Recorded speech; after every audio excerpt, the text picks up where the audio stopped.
Now, into the ticket office of Disneyland. Oh boy, let's do this.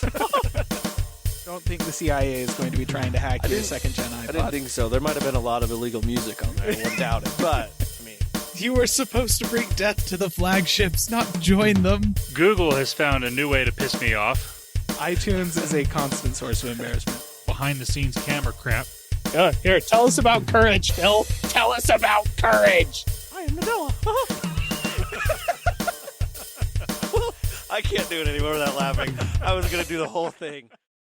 Welcome, everyone, to the Calling All Platforms podcast. I am your host, Wes, and I'm here with Landon. Yo, yo, yo. And Caleb. You know, an apple a day doesn't necessarily keep doctors away. I've been trying, but it hasn't worked. Maybe I just need to eat more apples. See, the problem there, Caleb, is you need an Apple Watch to keep track of health features for you. That's how you keep the doctor away. I think that would just make me turn me into a hypochondriac, and I would be at the doctor's way more often. That's also a possibility. Yeah. Doc, it says that my heart is doing weird stuff. It's all like, my guy, it's just beating. Like, your heart rate changes when you change your activity level. That's normal. Did you take the watch into the shower? Yes. Well, there's your problem. To be fair, it should be fine in a shower. Like, the Apple Watch can stand being submerged. Can it? Oh, I didn't. Yeah. I wear my watch The swimming. Apple Watch Ultra is a certified diving computer, True. in point of fact. There you go. Which is freaking weird still to me, but whatever. Okay. Well, as you can tell, listener, this is going to be our Wwdc episode. Oh, yeah. Which is good because I'm not feeling very well, and I probably won't have a lot to say. I'm a little loopy. Had a lot of medicine from the doctor, and this will be fun. I'll try and insert what I can as much as I can between these two yoo-hoos and go from Good there. luck. And if they're, I'll try. We'll try that. But hey there, Caleb. Do you want to just take the reins, buddy? Because I got nothing. it. I got this horse. Taking this horse by the reins. Whatever you want to call it. Threaded with bloodstains. Wow, that turned into a Hamilton quote. All right. WWDC, Apple's Worldwide Developer Conference 2023. Now, before we get into this, listener, I want to talk about something that is not a thing that Apple does or creates, to be clear, but is a thing that exists for pretty much anywhere you find fans of anything, right? And that is the reality distortion field. Okay? So, the reality distortion field doesn't matter so much when you're talking about, like, a sports team, where somebody is in denial about a sports team that actually sucks being really good, you know? And it's just bad luck that they keep losing all of these games. That sort of thing tends to be just harmless fun, whatever. The reality distortion field can cause a problem when you're talking about a consumer electronics company because it influences people to make stupid purchasing decisions. And we'll talk about some possible stupid purchasing decisions that you could make associated with Apple here in the near future. But I just want it to be clear that it's the fans of Apple that generate this reality distortion field, wherein if you're inside of this field, Apple are like this sainted, holy group that can do no wrong, and everything they make is the best version of whatever it is absolutely possible. That's not reality. That is not true. It's not a thing. I will say, Apple knows that this reality distortion field exists, and they play with it and use it to their advantage quite frequently. Yeah. So I just want it to be clear. We're going to talk about some things that Apple says throughout, the podcast today. And if I say something that sounds to you like it's insane, like genuinely a crazy person must have said that, I want it to be clear. It's probably Apple's marketing department that originally said it. I am just repeating what they said. I will try to call those out as they happen, but if I miss one, just so you know, it's not me. Please don't judge me. I do not live inside of the Apple distortion field. I have in the past at various points, and I was an idiot. Let's be clear. So WWDC 2023. Landon's laughing because he knew me when I lived in the Apple's reality distortion field. I think I brought you into that. You were definitely involved. I helped with it, at least. That's fair. Yeah, because, I mean, mostly just because it was honestly, as ridiculous as this sounds, the fact that you bought a computer I wanted, which was a good computer, and got a free iPod. Like, it was that moment I was like, oh man, they give you free iPods when you buy their computers? And that was as far as my brain went before I basically fell down at the altar of Apple. Not necessarily processing that the computers that they were selling are, holy crap, they're expensive. Yeah. And they make so much profit off of their devices, they can eat giving you the cost of an iPod and still make a ridiculous profit off of that sale. So anyways, I'm going to start not where Apple started, because this is a developer conference. I'm going to start with their software. It makes sense to me. Apple disagreed. They started by talking about other stuff, but I'm going to start with, I feel like this is the stuff that most people who are Apple customers are going to care about the most. The changes, the updates that are being made to iOS 17 and iPadOS 17. So we're going to start there. The first thing actually relates to the video that I recorded for the podcast that I missed because I was under the weather. And the statement that I made that they had introduced an accessibility feature called, I did not write down the name and I can't remember it now, but it's an accessibility feature that allows you to kind of customize the interactive bits of the display of your phone that I was saying might be a legitimate option for trying to mimic CarPlay on the screen of your phone when it's docked to the dashboard in your car, for a car that does not have CarPlay enabled. Now, I think it's worth noting that I stand by that. However, standby view is a thing that Apple is adding to iOS 17 that may also enable you to do that, and probably in a little bit more better way. So better way. Yeah. Okay. Look, I have a lot to cover. Words are not gonna, I'm not gonna care. Okay. Just words. So standby view is basically just a way that Apple lets you, or is going to let you customize the display of your phone when it is charging, right?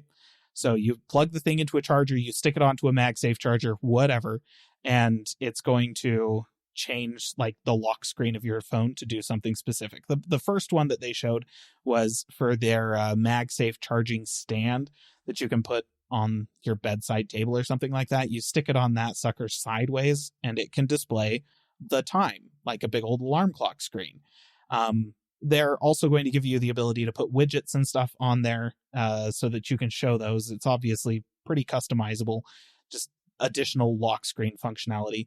And it's not going to always be visible unless you've got one of the Pro iPhones that have the always on display.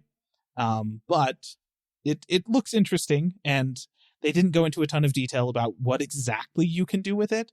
So, you know, I give it a little bit of time. I may download one of the public betas and mess around with it to see if this is going to be able to put like your music on one side and your maps on the other side and give you a live update of what your maps are doing and let you change your musics from right there on the thing. It's going to enable some like home hub like control functionality as well.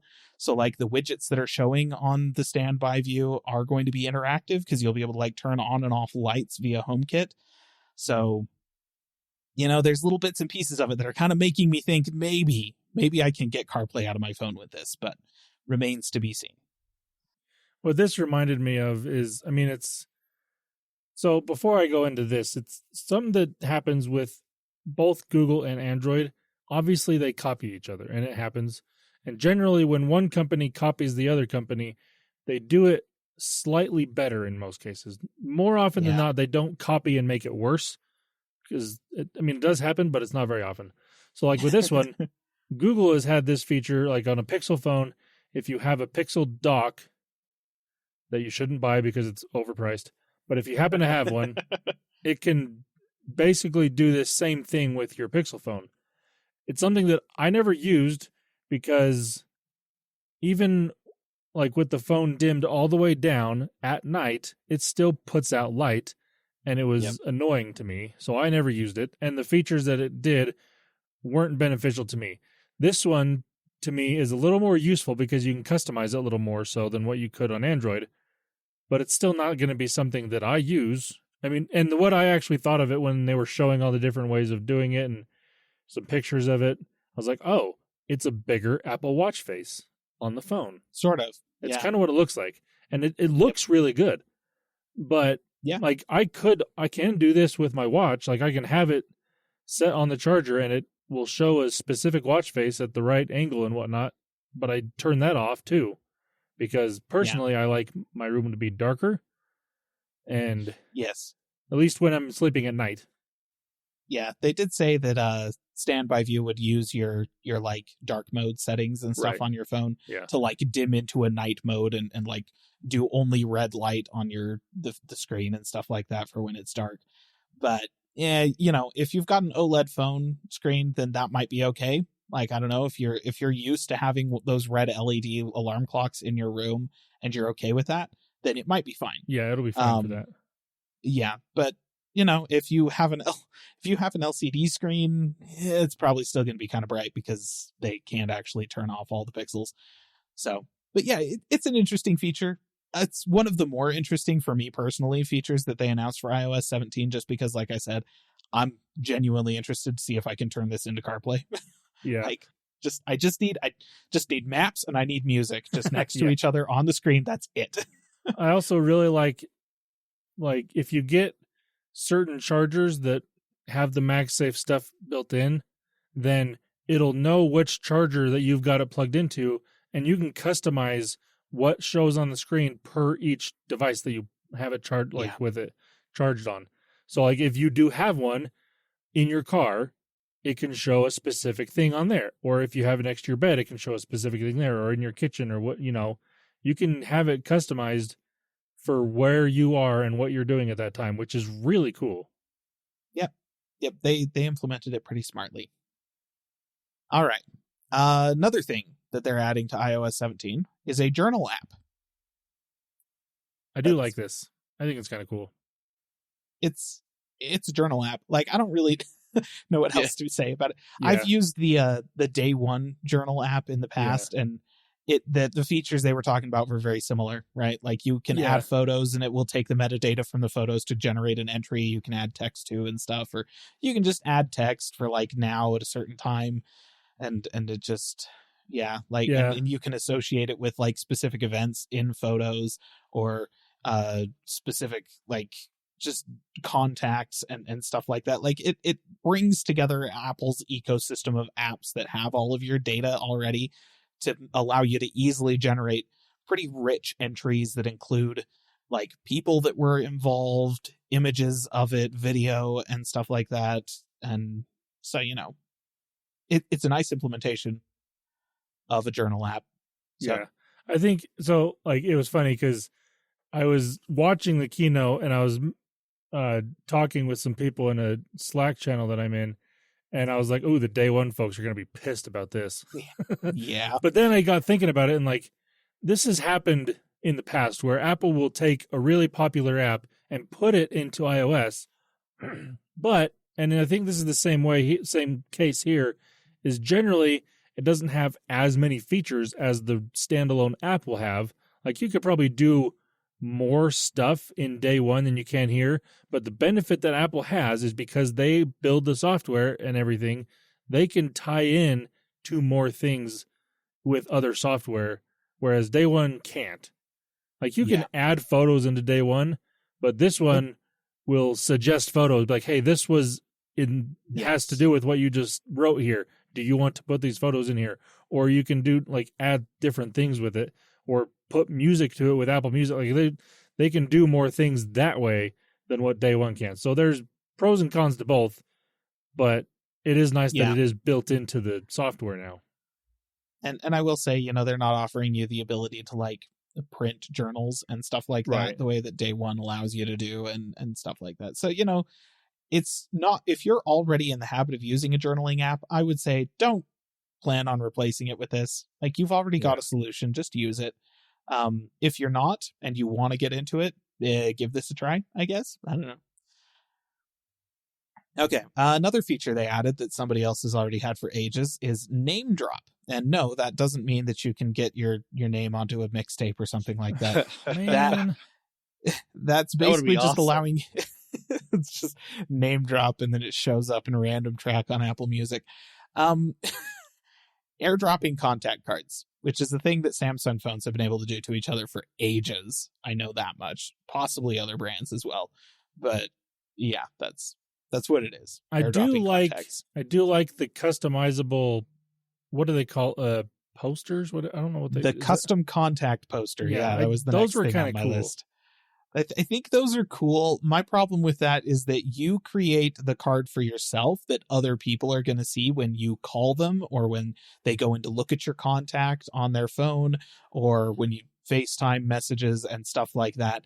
And I kind of hate that because I have custom photos already chosen for some people, and I can pretty much guarantee that nobody is going to select a picture of a funny bear on the cover of a textbook that I have for them as their custom contact poster. So this is going to wipe out all of my hard work making memes and jokes for the contacts on my phone, and I hope I can turn it off. That's Well, I think that this will be an option because right now you can already have your own, like you can put a picture in for somebody, or if they are on iOS, you can choose what they have, like their memoji basically, Yeah. or whatever Yeah. picture they have for the involved. shared contact stuff. Yeah. So I would imagine that you could probably still set your own person, like whatever you want it to be, or this. That's I'm that's hoping. my hope. Yeah. But yeah. So yeah, they did some contact stuff. Another thing affecting like phone calls and stuff like that, they have added Google already had this. They have added live voicemail. So that if you have a call that comes onto your phone, you can send it through to voicemail and then it will transcribe the voicemail in real time. So that you can read whatever is being said. As I understand it, they did make it so that you can actually pick up the call still at that point Yeah. and respond to those people. So that's pretty good implementation of it. No complaints there. I guess it's just a matter of whether or not their transcription service is good. How good that is. Yeah. Yeah, it's like they transcribe voicemails after the fact now, and it's generally been okay. There are some accents it really struggles with, but I can't imagine it being worse than that. So Yeah. Like the difference between like the one that Google has is called Call Screen, and it actually answers, like you can click answer the phone and the Google Assistant will talk to the person and then get information that way. Whereas I actually kind of like this implementation a little better because if they're going to leave a message, they're going to leave a message. Whereas if they think they're talking, like the phone gets answered and then it's a robot, most people just hang up automatically. that's true. So I actually like this implementation a little bit better. But either way, I'm glad that it's here because I used that all the time on Android. I love the call screen feature. It's fantastic. Yep. Especially with spam calls. Great. Yes. Yep. So that's coming. In a similar vein, they're finally adding like basically voicemail for FaceTime now. Yeah. So if you call somebody via FaceTime and they don't pick up, you can now just leave them a message about what you were calling about and stuff like that.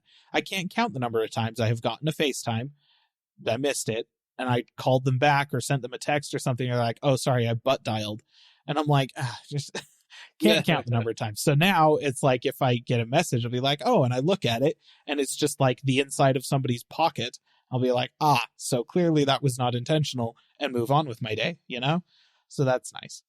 Mm-hmm. They've also made a few updates to the Messages app for iOS 17. Like if you have a conversation with with a group of people and there's a bunch of stuff being said, they're now kind of catching up to other group messaging platforms and giving you a catch-up arrow that will jump you back to the beginning of the messages that you have missed. So you can jump up in the conversation and read down to catch up.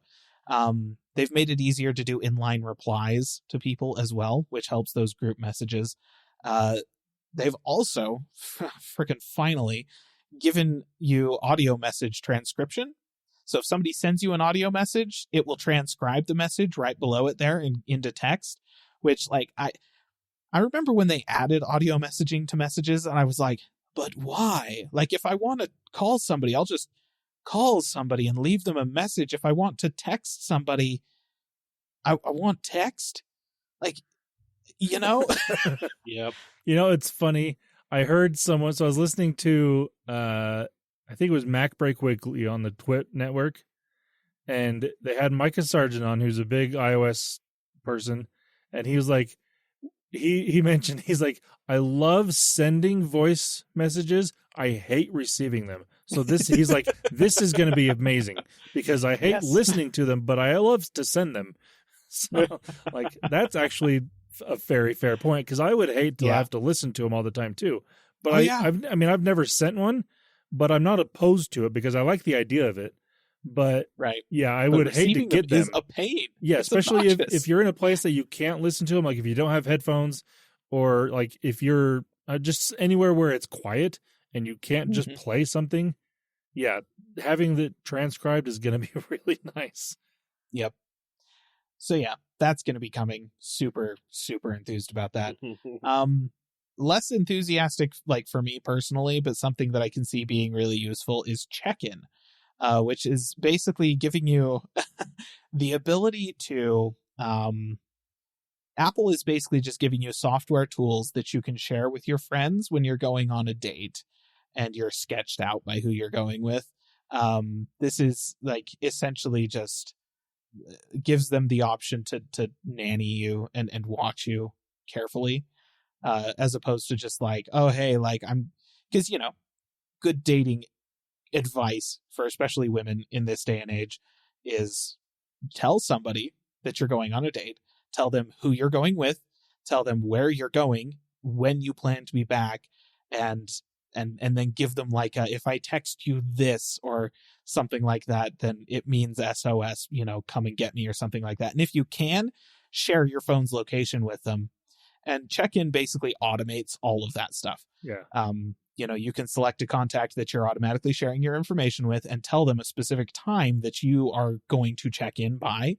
And if you haven't checked in by then this person is going to get notifications that include your location or your last known location and all of this other information, so that they can try and find you, or they can report you as missing to the police or something like that. It's basically just a safety net for sketchy situations. And yes, like obviously not just dating, but yeah, there's quite a number of use cases for this sort of thing. So that's another feature they added. They sort of wrapped it under the Messages app because a lot of those things like are going to be handled via Messages, just notifications and texting and location sharing and stuff like that. So that was iOS 17. A lot of those same things, obviously dealing with Messages and FaceTime and stuff, are going to be in iPadOS 17 as well. But iPadOS 17 does get a few special features all of their own, such as custom lock screens. Hey, Yay. We got them on the phone last year. We get them on the iPad this year. Yay. So that's nice. I'm actually a little concerned. I need to go double check again. My iPad may not actually be supported by iPadOS 17, which is kind of a bummer, but also it is like 7 years old at this point. When did I get that thing? 6 or 7 years old. It's old. So like I kind of get it. But yes, custom lock screen and interactive widgets. Which is my favorite part. And from what I understand, it is also coming to iOS.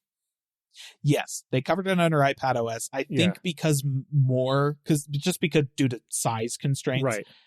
There's going to be more interactivity on the iPad widgets than there are on the iOS, like the iPhone widgets. But so being able to like play your music or pause your music right from the music widget instead of having to tap on the widget, go into the app and then do it.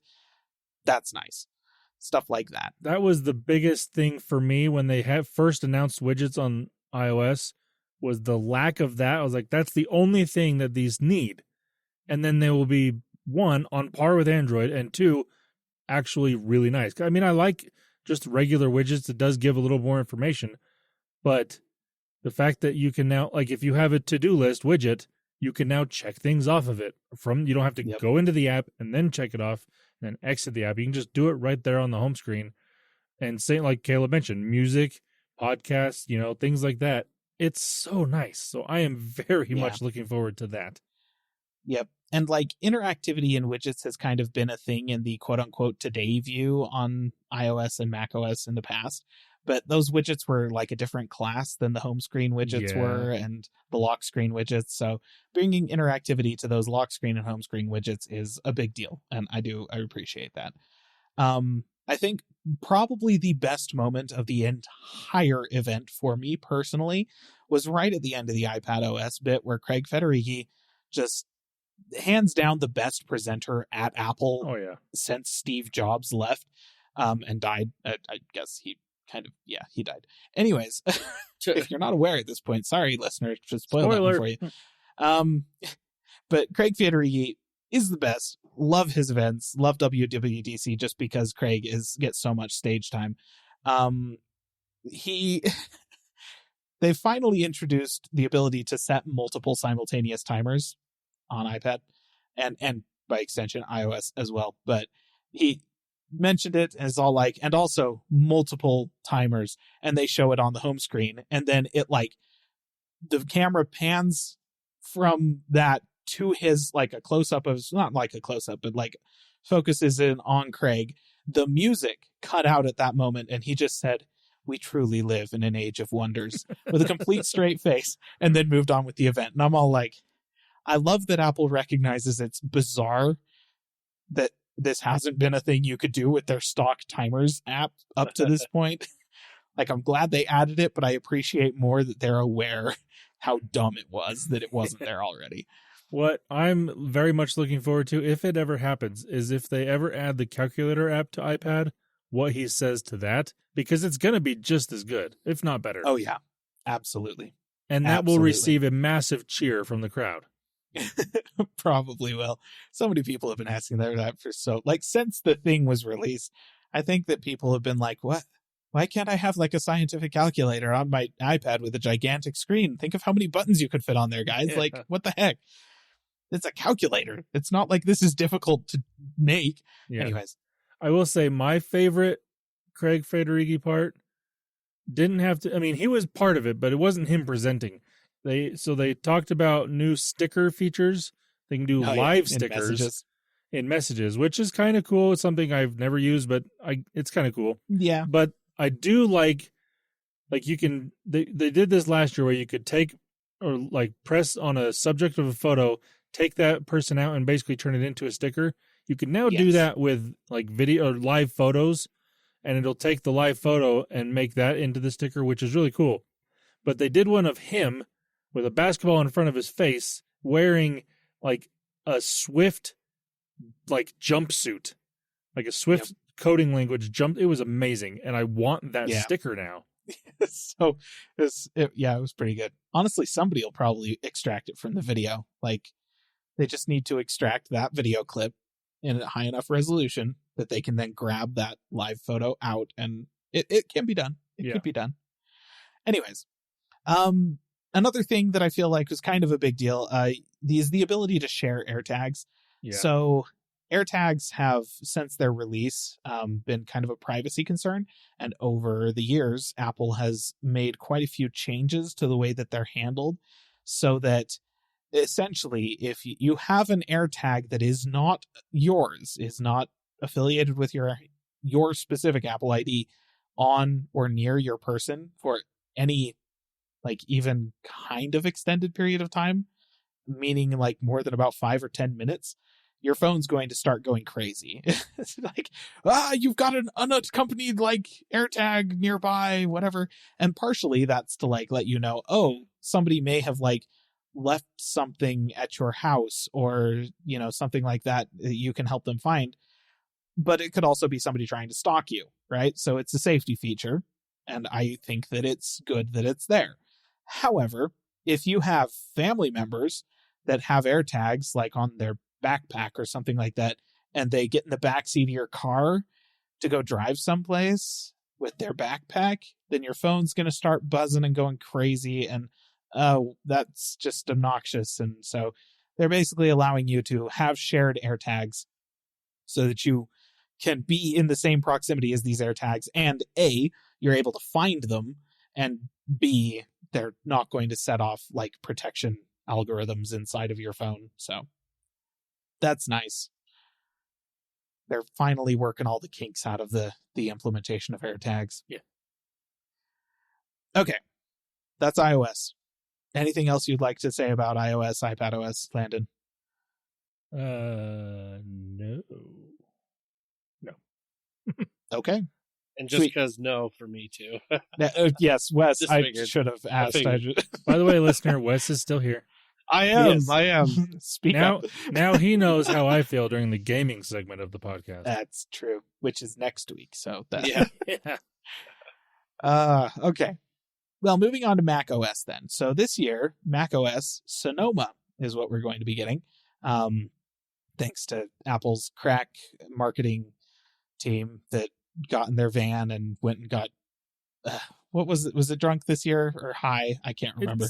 Anyways. I think it was. They were talking about wine because Sonoma is one of the wine areas of California. Yeah, I think it was drunk. So they were Anyways. probably drunk this time. There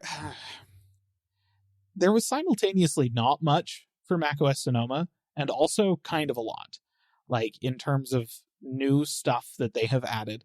Obviously, a bunch of the stuff that we talked about in iOS for messages, FaceTime, calling, stuff like that. All those features are carrying over to macOS Sonoma as well, right? Like Apple does a pretty good job of keeping these cross-platform things unified in their functionality. So that includes stuff like all the sticker changes made to messages and all of the improvements to the group chat functionality and FaceTime call messages and stuff like that. They also have added desktop widgets to Sonoma. We're going back to, I made sure to go find this, Mac OS X 10.5 Leopard.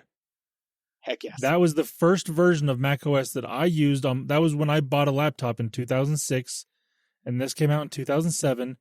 That software had desktop widgets, and they were useless.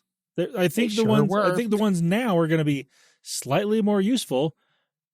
But is anybody actually going to use? I mean, I never used them before. Not. I remember back then they actually had a separate like page on the desktop. Like you could go to a different, it wasn't a different desktop, but it was kind of a different desktop that just had widgets. Well, so with Leopard, they introduced multi-desktop, or was that Snow Leopard? I think it was Leopard. They introduced multi-desktop functionality. Yeah. And it was, in that case, a separate desktop. They actually introduced the widgets with Tiger 10.4.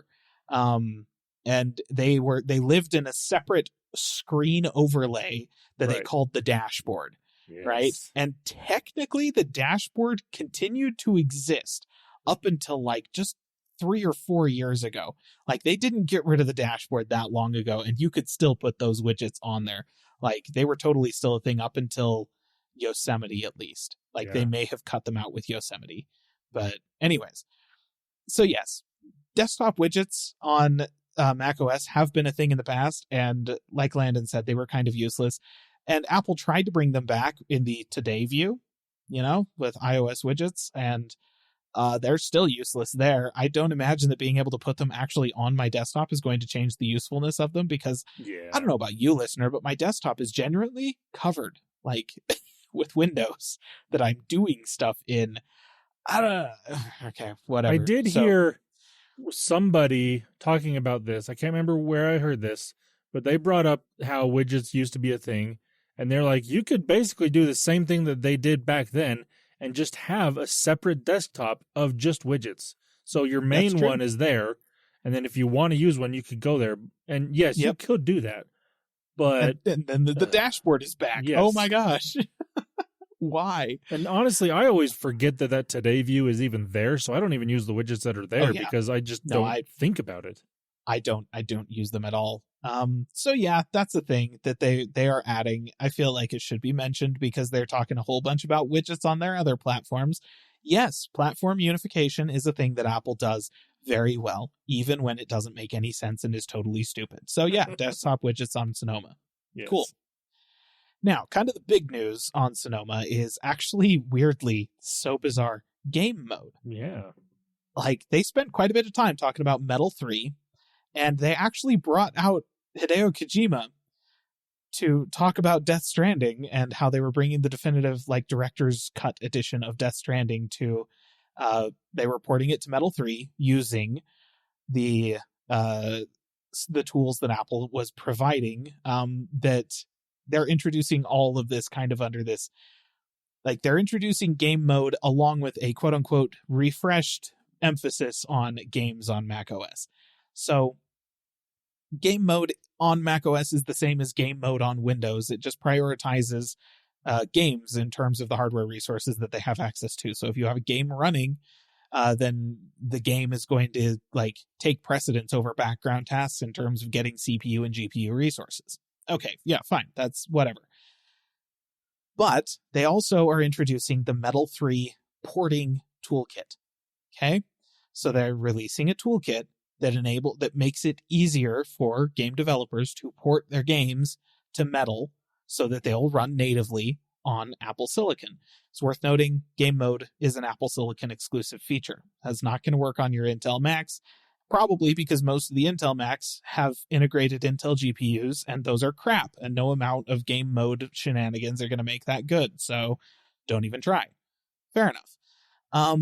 But the interesting thing about this actually came out after WWDC was over. You know, like, Hideo Kojima got up, he talked about how they were using the porting toolkit to bring Death Stranding to the Mac, and it was going to be awesome. They were using, I can't remember what it's called, the Metal 3 version of DLSS that does, AI-enabled upsampling so that you can get higher frame rates by rendering the game at a lower resolution and then using AI machine learning on the Apple Silicon processor to upscale it to higher resolution for your monitor.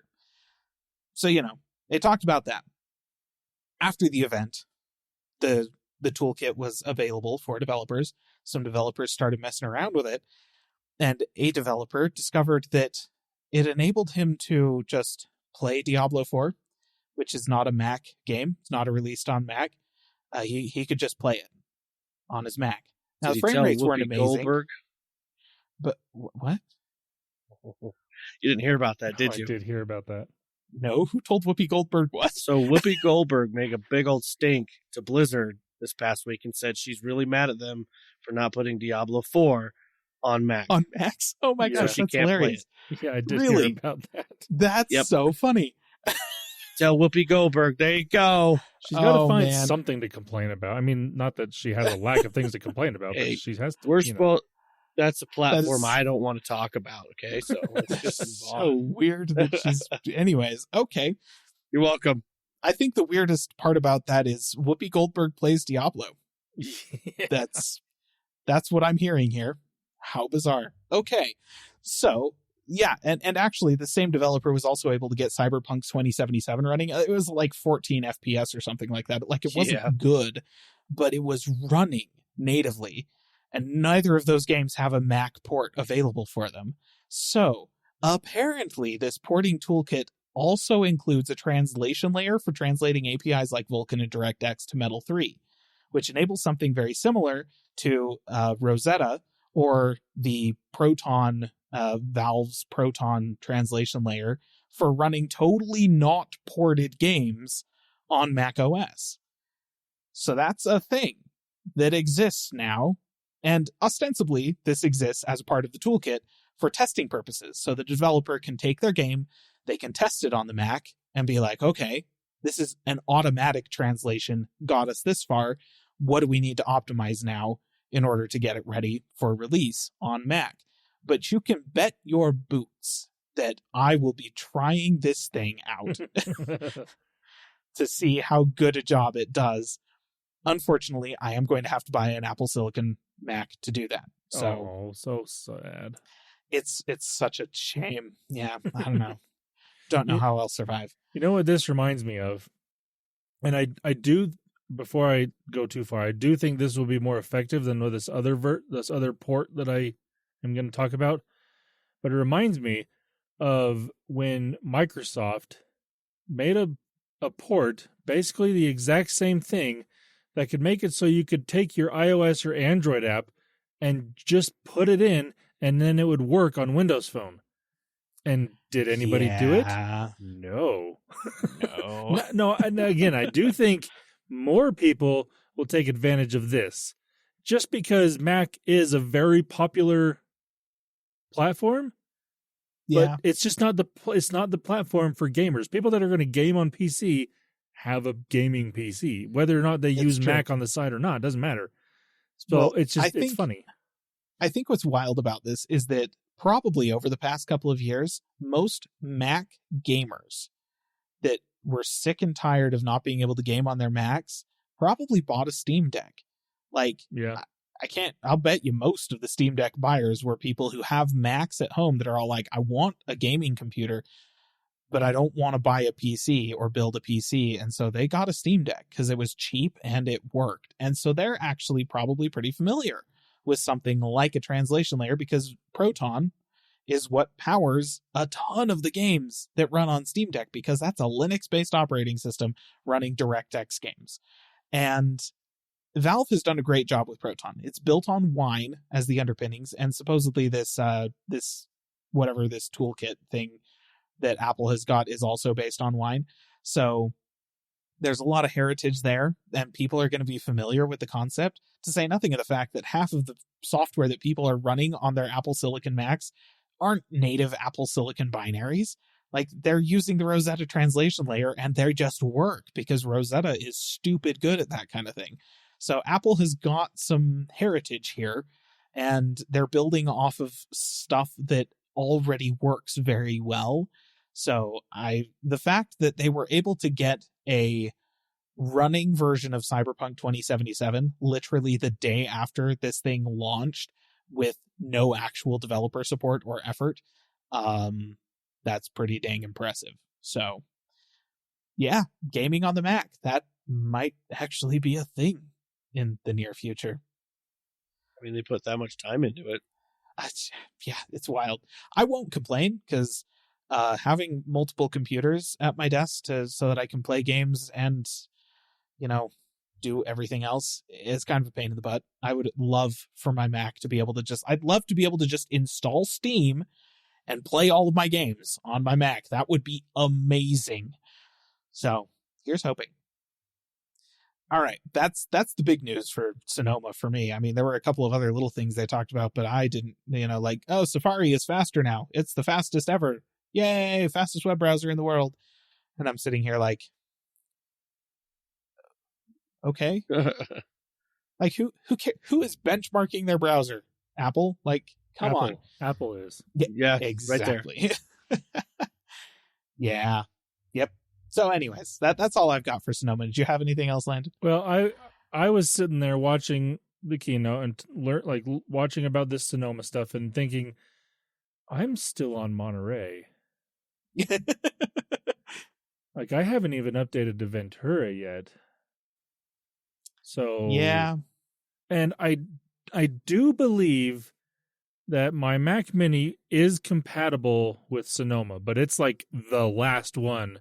Like, they cut off a bunch of computers for Sonoma.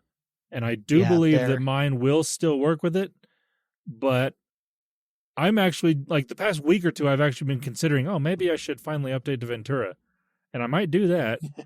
And then when Sonoma comes out, I'm not going to do that yet because, again, I have critical software that I need to use that if it doesn't work, I'm screwed. So that's why I haven't updated to Ventura yet. But I mean, I did double check everything the last couple of weeks. I'm like, okay, everything will work with it. Now, the only drawback that I'm on is the settings page that's going to be there. And it is awful.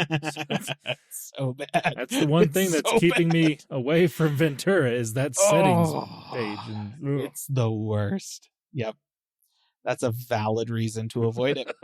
Right. Straight up. I was really hoping that they would, in Sonoma, like, they could keep the that design language, but go back to the layout of the settings that it used to be. But they didn't mention that, unfortunately. I mean, to be fair, they didn't actually announce that the settings app was getting a redesign when they redesigned it last time. So they may have fixed it and just not told anyone. But I do feel like now that developer betas are available, the fact that I haven't seen anybody talking about it means that it probably didn't happen. Yeah, if it had been changed, everyone would be talking about it. Oh, yeah. Yeah. Everyone would be over the moon. Good times. Okay. So, moving on from Sonoma. watchOS 10. That's a operating system I have never used. I will say that they did add one thing that to me made a ton of sense, and that's widgets on the watch face. It's just widgets everywhere this year. So basically, in the past, if you wanted to have like glanceable information available on your wrist with your Apple Watch, you had to have complications on your watch face. But Apple also shipped a whole bunch of very plain watch faces that were just cool looking ways to look at the time. And I never understood those, because a lot of the power of the device is the ability to have glanceable information available when you look at your watch. So you want complications, right? But these watch faces don't have complications. Widgets basically kind of take care of that. They're essentially the sort of information you would have on complications available by just kind of swiping up on the digital crown on a plain watch face or any watch face. So basically, I'd be able to get quick access to the information that I want and still use the the new Snoopy and Woodstock watch face that they're adding to watchOS 10, which is dope. Yes, I'm very much looking forward to that. Like, that is the best watch face. I don't care who you are.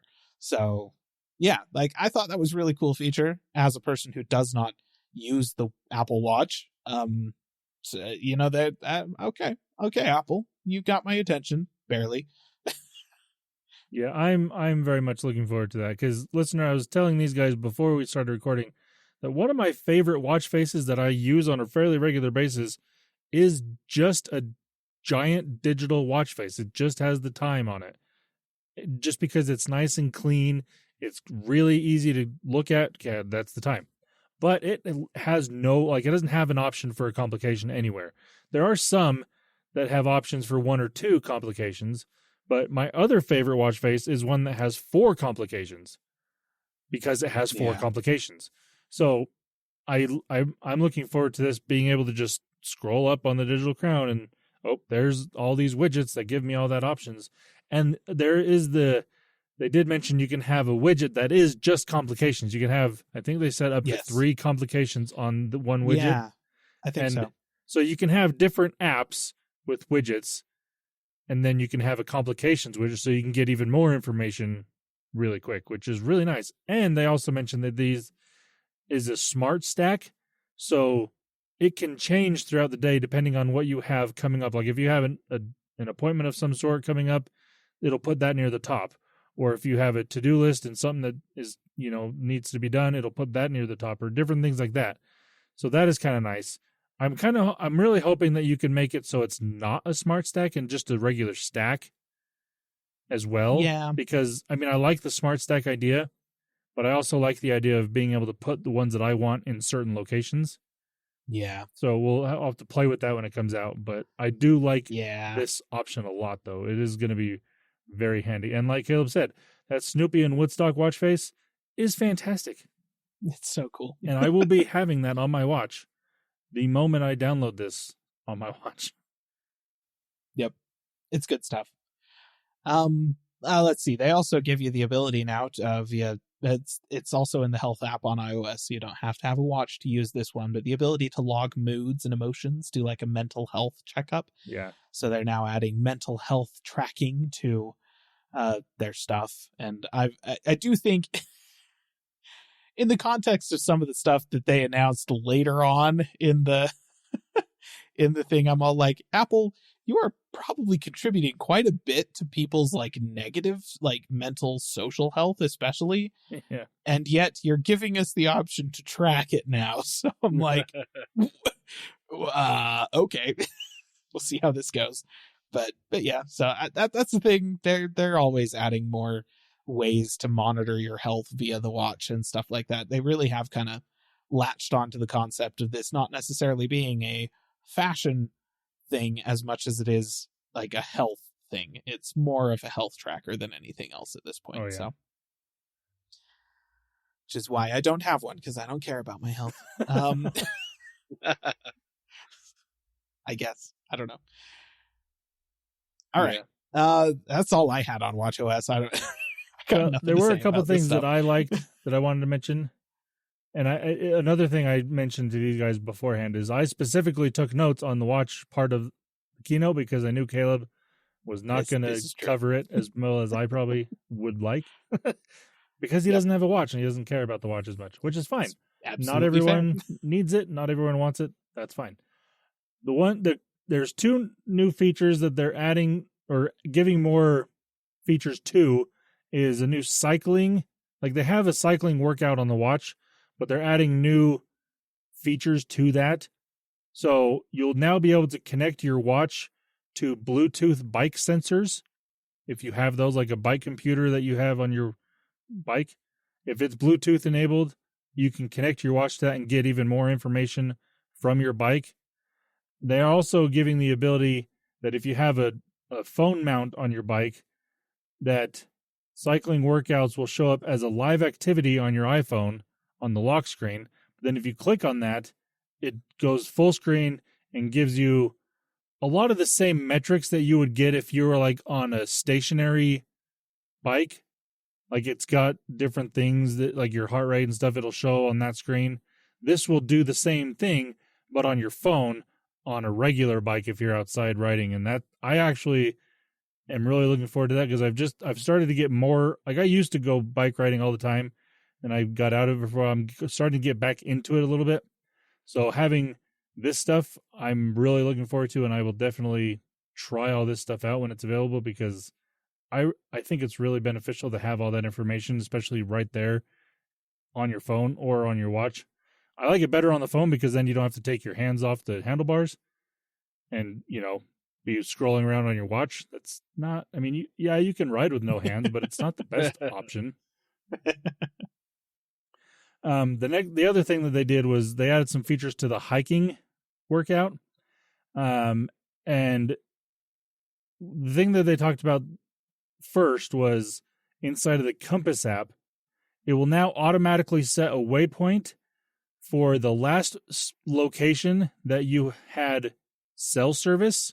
So if you get lost or something like that, or you need to make a phone call or for some reason, it'll tell you, okay, go to this location and you'll be able to make a phone call there. It will also give you a waypoint for the last time you were connected to it or it had ability to connect to any cell network or something like that. And like for the SOS phone calls, like if you don't have the satellite, the newer iPhones that have that feature, it can use any cell network to be able to do certain text messages or calls that way as well. So it'll give you those waypoint options, which is really nice. And they're also adding a topographical map inside of the hiking app, which, okay, that's kind of cool.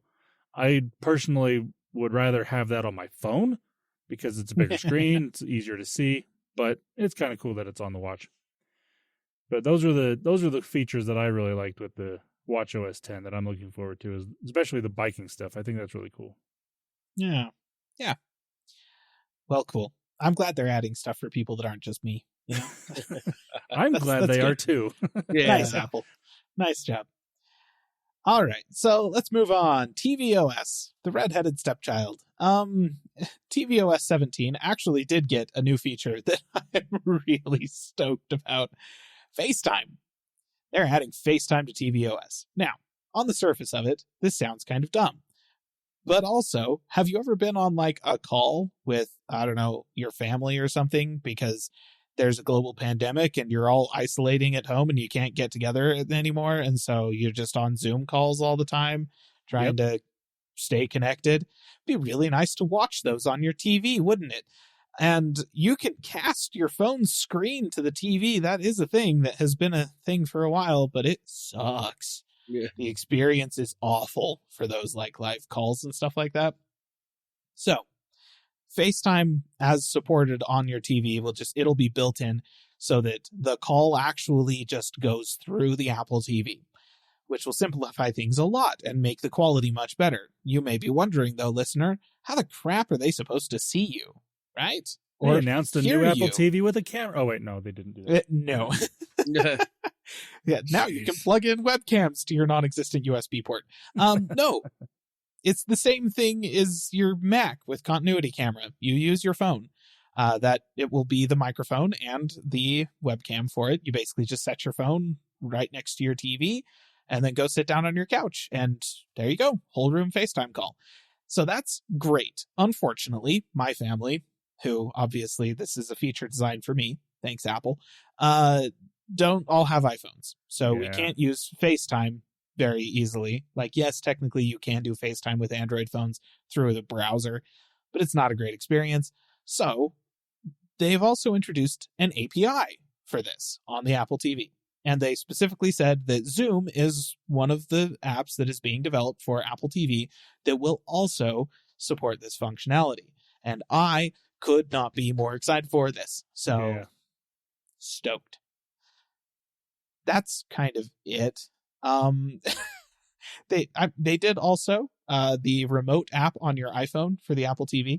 You can now use that to find your actual Apple TV remote inside of your house in a very kind of FindMy sort of way. So the remote is not a part of the FindMy network, but the remote app on your phone can sort of use the FindMy network to find it, based on the assumption that you are not going to be taking your Apple TV remote outside of your house, which is pretty reasonable, I feel like. So, and this is a feature that, I mean, they should have had. I mean, the remote should just have the U1 chip or whatever it is that, you know, makes it so you can use Find My. It should have had that from the beginning, because especially this new one that is super skinny and easy to lose.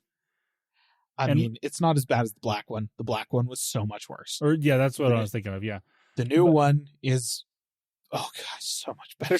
Yeah. And I've heard this is the remote that sold me an Apple TV. Okay. I've heard people that are on the beta that have used this do say that it doesn't show an arrow to where it's at. Right. But it does, like, if you do get closer to it, like it does the same way with Find My, like with other devices, that the little circle that it's showing does get a little smaller and beeps a little more. So it works that way. Yeah. It's not quite as intuitive as regular Find My stuff, but it's nice that it's there.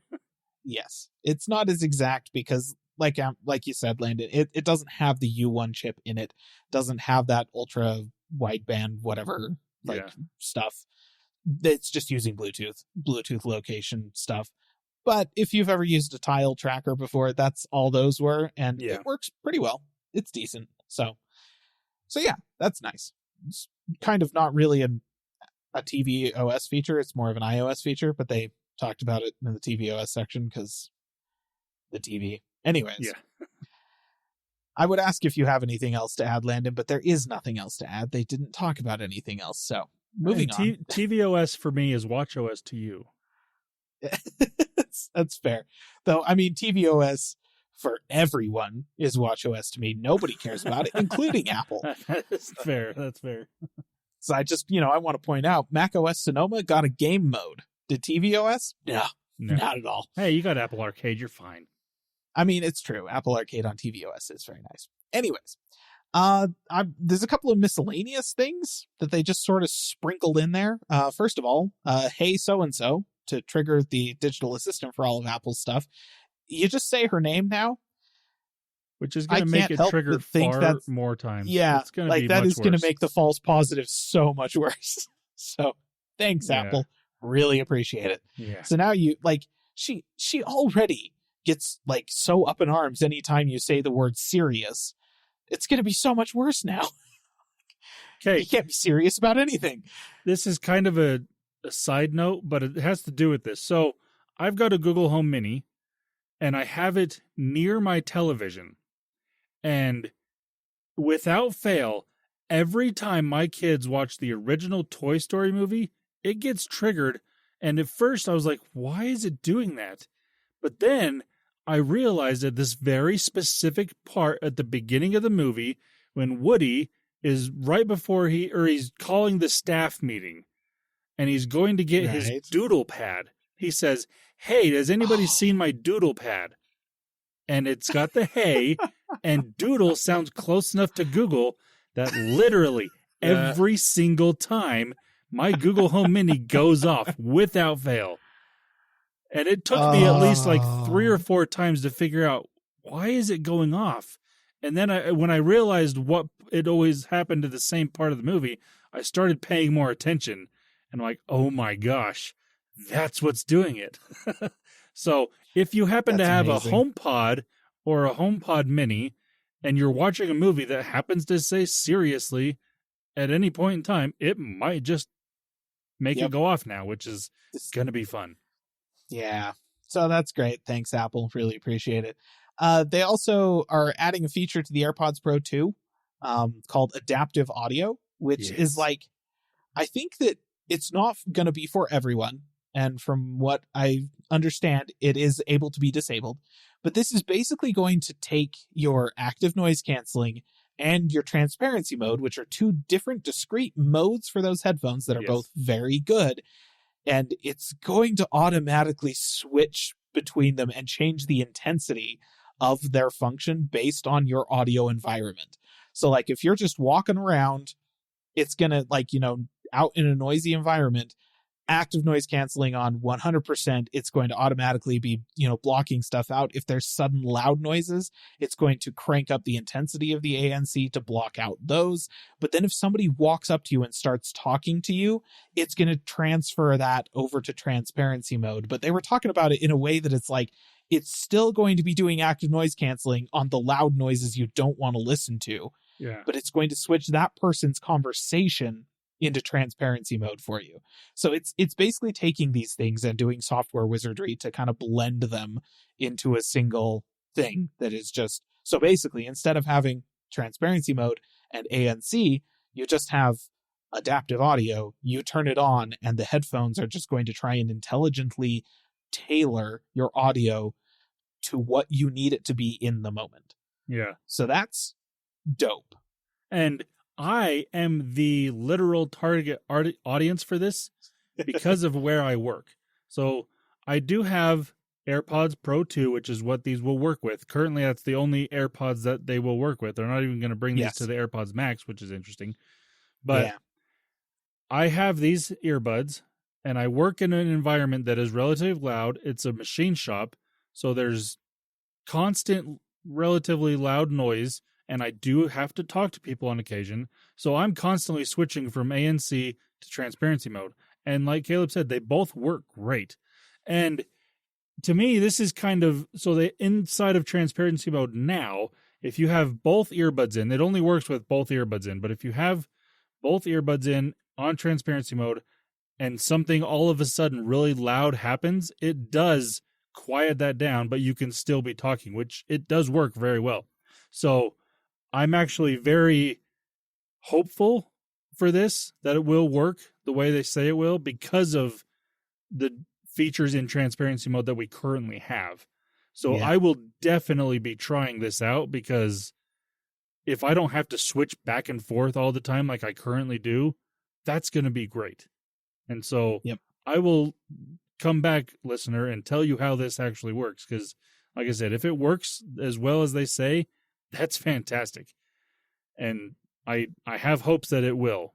I'm not completely assuming that it's going to, but I have hope. So I'm looking forward to this feature quite a bit. Yep. It does look really cool. All right. So that's Apple's software. WWDC, developer conference, all the, interesting consumer facing stuff and the APIs that are really going to make a big difference in the way that we use Apple devices over the next year and change.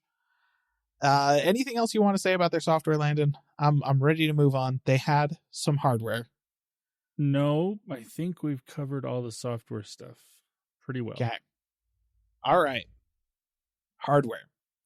This is where we really get into the Apple reality distortion field. Oh, yeah. So let's talk about the 15-inch MacBook Air, the quote-unquote best 15-inch laptop in the world. They're convinced. They said it. The exact thing. Like John Turnus said that twice within like 2 minutes of each other. Like they're convinced this is the best 15-inch laptop in the world. My question to anyone who just takes that statement at face value, for what? Like the best for what? Oh my gosh. Are you talking about the best for like watching movies on an airplane? Probably. It probably is the best 15-inch laptop in the world for that. Now, are you talking about the best for, I don't know, holding in your hand, like in one hand for long periods of time, standing in the front of a meeting room that doesn't have anywhere convenient for you to set down your laptop? Absolutely not. Like, I don't even think you want a 15-inch laptop for that at all. And wait, is it the best 15-inch laptop in the world for video rendering or CAD work or anything like that? It's got an M2 processor in it, so it can do those things, but is it the best?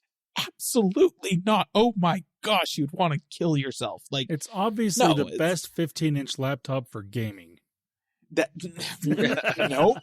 nope, not even with game mode. I'm not gonna like, it's like, that's the thing, is that there are so many workloads that it's not even the best 15-inch laptop that Apple sells for some of those things. No. Like, okay, to be clear, the MacBook Pros are 14 inches and 16 inches, and I am sure that that's what Apple would tell you. It's like, you can't compare it to the MacBook Pro because it's a 15-inch laptop. This is a 14 and a 16-inch. Technically, we said best 15-inch laptop in the world. We are correct.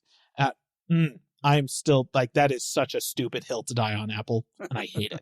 Anyways, let's talk about what the 15-inch MacBook Air really is. It is the thinnest 15-inch laptop in the world. Okay, I buy that. It is incredibly thin. It is probably the best battery life for a 15-inch laptop in the world at 18 hours, 18 plus, Apple is claiming. That's probably true. And Apple Silicon has demonstrated itself to be incredible in terms of battery life. So yeah, the best 15-inch laptop in the world in terms of performance that does not have active cooling. There is no fan in this thing. It's all passively cooled. Yeah, no, that tracks. That's probably true as well, because honestly, nothing else really competes with Apple Silicon in terms of its ability to perform very well without outputting a whole bunch of heat. So there's a few things that, yes, this probably is the best 15-inch laptop in the world. Has a very nice screen and very nice chassis design, good keyboard, good trackpad, all of these things, true. 6 speakers, I guess. Okay, cool. Thanks, Apple. It's $1,300 starting price, which ain't cheap, but if you're looking for a really long-lasting Ultrabook with a big screen, yeah, it probably is the best kind of in that specific category.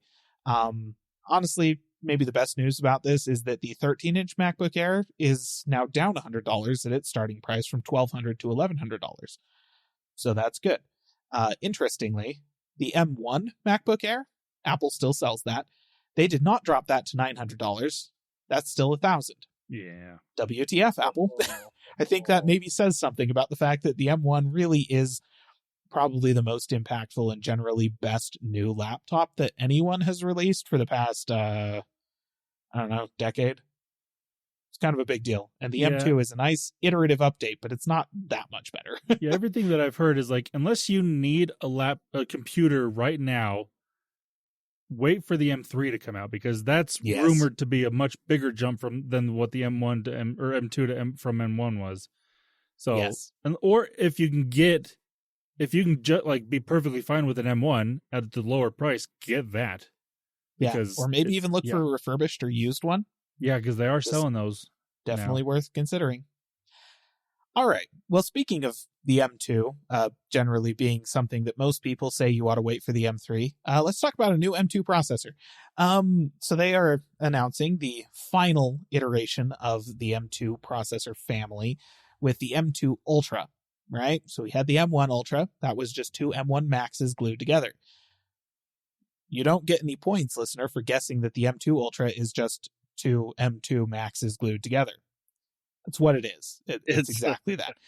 And then when announcing it, they announced that it's twice as fast as the M2 Max. And I'm like, well, it better be. It's 2 of them. It's really basic, guys. So yeah, interesting things about the M2 Ultra. Aside from, it's at 2 M2 Maxes, it's twice as fast as the M2 Max. We already talked about the specs of the M2 Max, listener, like back when they added it to the MacBook Pro. you can go listen to that episode if you want the specs of the M2 Max and just double that. That's the M2 Ultra. Problem solved. It does have up to 192 gigs of on-chip RAM. So like it's normal RAM, but it's sort of like HBM RAM, where it's like the die is literally on, like it's touching the actual CPU die. It's very, very close to the CPU, and that means that their bandwidth is enormous and their latency is tiny between the RAM and the CPU. So it's not that much RAM compared to like extremely high-end workstations, but it is really fast and basically acts more as like CPU cache than it does RAM, which is good because the only GPU in the system is also a part of the M2 Ultra system on chip. So worth noting. They also announced new Mac Studios with the M2 Max and the M2 Ultra. I guess nobody's really surprised to see that. There they are. Yay! The Mac Studio is a good computer. And then, to complete the conversion from Intel to Apple Silicon, they have finally updated the Mac Pro. Yeah, finally. You can get a Mac Pro with an M2 Ultra in it. That's it. Just the Ultra. There have two versions of the Ultra. One has slightly fewer GPU cores, and then a couple of different like levels of how much RAM you can get in it. I think the lowest one is like 64 gigs. Yes. So, that's okay. But it starts with the M2 Ultra and goes up to better M2 Ultras, essentially. Yeah. It's worth noting that this thing now starts at $7,000 instead of $5,000. Ugh. But the starting configuration of this computer will absolutely slay the starting configuration of the $5,000 computer, and conveniently will absolutely destroy the $7,000 version of the Intel-based Mac Pro that it is replacing. So at the same price point, you are getting ridiculously more performance. So it's good. It's not a bad thing. The main takeaway here is that you get 8 PCIe Gen 4 slots inside of the chassis that you can use to connect expansion cards to your M2 Mac instead of having to use a whack ton of Thunderbolt enclosures plugged into the back of the thing like you had to do with the Mac Studio. So for folks that use a bunch of add-in cards like music producers and video producers and stuff like that, this actually is a really nice thing to have. 2 of those slots are taken up by I/O cards that Apple ships that give you stuff like 6 Thunderbolt ports, 2 gigabit Ethernet ports, stuff like that. You don't have to use those. You can take them out when you get the machine and recapture those PCIe slots if you need to. If you just really don't want 6 Thunderbolt ports, I guess. I don't know, to each their own. So yeah, plenty of room for expansion inside of this thing. Even with those 2 cards, you still get 6 expansion slots. Now, you may notice, listener, that I didn't say anything about the GPU that is going to be taking up several of those expansion slots. It's because there aren't any. The GPU is on the M2 Ultra. You get that 40 GPU cores, I think it is. There's 2 configurations of it. There's a 60 core and a 76 core on the Ultra. Okay. 60 core and a 76 core on the GPU for that one. You may also notice that I didn't say anything about being able to swap out the RAM like you could on the previous Mac Pro. Not a thing. Okay, so plenty of room for expansion via internal PCIe like expansion cards. No room for upgrades, right? Like, to be clear, you cannot change out Apple's processor and GPU and stuff like that. And it doesn't, like, Apple has not hinted at all that you're going to be able to put third-party GPUs in there. Okay? Yeah. So, like, to me, I see this, I'm like, why would anybody... Well, okay. There are going to be people that could use those PCIe slots. But yes, for the vast majority of people that even need this computing power, don't buy the Studio, because the starting price, like the base Studio and the base Mac Pro, literally exact same configuration. everything is the same. The base price for the Mac Studio, $4,000. The base price for the Mac Pro, $7,000. And the only difference is you get a bigger case, like a giant case that is just empty inside because it's freaking massive, and the PCIe slots that you can add storage to. Yeah. Well, I mean, there are tons of PCIe expansion cards that do, you can add really fast storage to them. You can even boot off of that storage if you really want to do that. Like, that's an option. But they also, there's stuff that are like audio interfaces or video ingest interfaces and like controllers for like specific things and that kind of thing. There's a rack mount version of this available, like inside of the data center. You can like daisy chain these things together through expansion cards to increase their compute power and that sort of thing. Now, that's a great way to make a render farm, and you can totally use these things to like add scientific equipment via an internal card, or to like, honestly, audio interfaces are probably where most of this makes sense for professionals in the field. But yeah, the honest truth is, if you're a pro who uses a Mac and you want the Mac software, you've got Mac workflows and stuff like that, but you don't want, or you don't use a whole bunch of third-party interface cards, there's no reason to get the Mac Pro. In the past, you would have gotten the Mac Pro because it had the most powerful Intel processors in it, because nothing else could dissipate the heat from them, and because it would give you the ability to upgrade your RAM or upgrade your GPU at some point in the future. That is simply not the case anymore. This is basically just a Mac Studio that is going to allow you to put all of your interface cards inside of the computer instead of daisy chaining them via Thunderbolt into the back of it, right? It cleans up your desk. That is it. Okay? So this is Apple taking the already very narrow audience of the Mac Pro and narrowing it in even more. Yeah. Okay. I honestly kind of am okay with that because they introduced the Mac Studio last year. Right. Right? Like, the Mac Studio sort of takes the audience that has been abandoned by the Mac Pro and says, look, you don't have to worry about being able to upgrade it in the future because it costs so much less now. Right? And you'll be able to upgrade it. And the fact that they've upgraded the Mac Studio suggests that, the Mac Studio is going to continue to be around. So when you need to upgrade in the future, you can just buy a new Mac Studio and resell the old one. Mac computers, they hold their resale value very, very well. In fact, when you want to sell off your old Mac Studio, call me. Please. I want it. Yeah, me too. So, I feel like it makes some sense what they're doing here. But it is a very it's a narrower slice of the market that they're targeting with this new Mac Pro.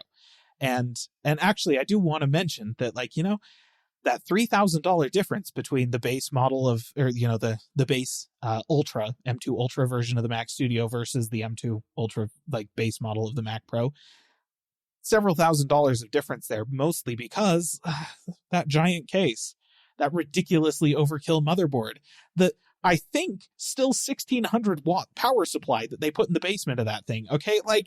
Apple over-engineers the crap out of everything they do. And when they're selling extremely high volume products like the iPhone, still kind of over-engineered, but because they're selling so many of them, the costs of each individual one come down so much that they can charge, generally speaking, industry standard prices for them. But when it comes to their high-end computers, they're not selling anywhere close to enough of them to bring those costs down. Now, most other companies, they just have lower profit margins on their very high-end stuff. They don't charge as much money for it so that people can buy them, their Halo products, for a little bit cheaper, just to make them look good.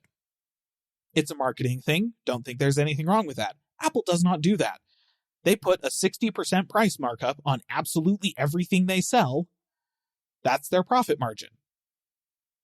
And it doesn't matter if it's a high volume product that they can make for a very small amount of money, charge a 60% markup, sell it for the same price as everyone else, or if it's an extremely low volume product like the Mac Pro with its extremely overkill case, its absolutely ridiculous overkill motherboard, and its hilarious overkill power supply, which honestly, you're never going to be able to max out the power supply in these new Mac Pros. It's impossible with the stuff that you can actually put in these things. You can't put in Intel processors. You can't put in NVIDIA or AMD GPUs. Nothing else uses that kind of power. So you can't do it. But Apple still makes the thing, takes how much it costs to make it, 60% markup, you're paying $7,000. That's Apple. Yeah. Good times. Mac hardware, Apple hardware in general, always an interesting thing to be buying that stuff and look at the prices and think about the prices. And on that note, Landon, do you have one more thing? Well, Because Tim sure did. okay. Tim is This one wasn't as absolute, bad. He is so bad at these one more things. He really is. Because he makes them out to be way bigger than, like, he goes, one more thing. I'm like, dude, shut up. You are not. So. The thing that made the one more thing so good in the past is Steve would be like, oh, and we have one more thing. And that's what it was. And then he would talk about it. It wasn't like, with big Steve, thing. It was like, you didn't know. It's like Steve gets up there and is all like, you know what? Like, we just talked about this. We just talked about this. We just talked about this. All these great things. We're really excited for you guys. We have demos out in the lobby, whatever, yada, yada, yada. We hope to see you back next year. But, wait a second. We have one more thing. And then, oh my gosh, the crowd went wild because it caught everybody by surprise. We're all like, oh my gosh, we didn't know this was coming. I'm sorry, Tim. We all knew you were launching a VR headset. Like, everybody knew that this was coming at this event. And the fact that you made such a big deal out of the one more thing, like the one more thing itself was the moment that people were cheering for. No, people were cheering for basically Steve Jobs' showmanship. Yeah. Anyways, Apple Vision Pro. Speaking of hardware that Apple makes that costs a ridiculous amount of money for them to make, and they charge a 60% markup and then just sell it for that, is the most expensive VR headset in the world. And I'm including stuff that they sell to, like, the military and that sort of thing, okay? Like, this is a ridiculous thing. Now, Apple with this, we talked about the reality distortion field associated with the best 15-inch laptop in the world. The Vision Pro presentation was drenched in the distortion field, okay? Oh my gosh. They made the comment several times that nobody was making anything even comparable to the Vision Pro.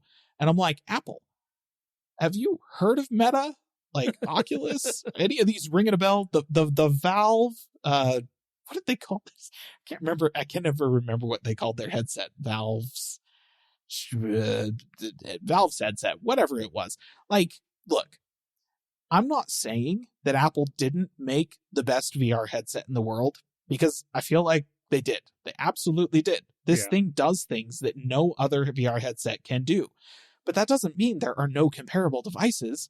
Like, the Meta Quest Pro is a pretty comparable device. It costs $1,000, which means it's $2,500 less than the Vision Pro, but it's still a comparable device, right? Like, it is the first thing that you could point at and say, you know what, this feels a lot like, what would you call it?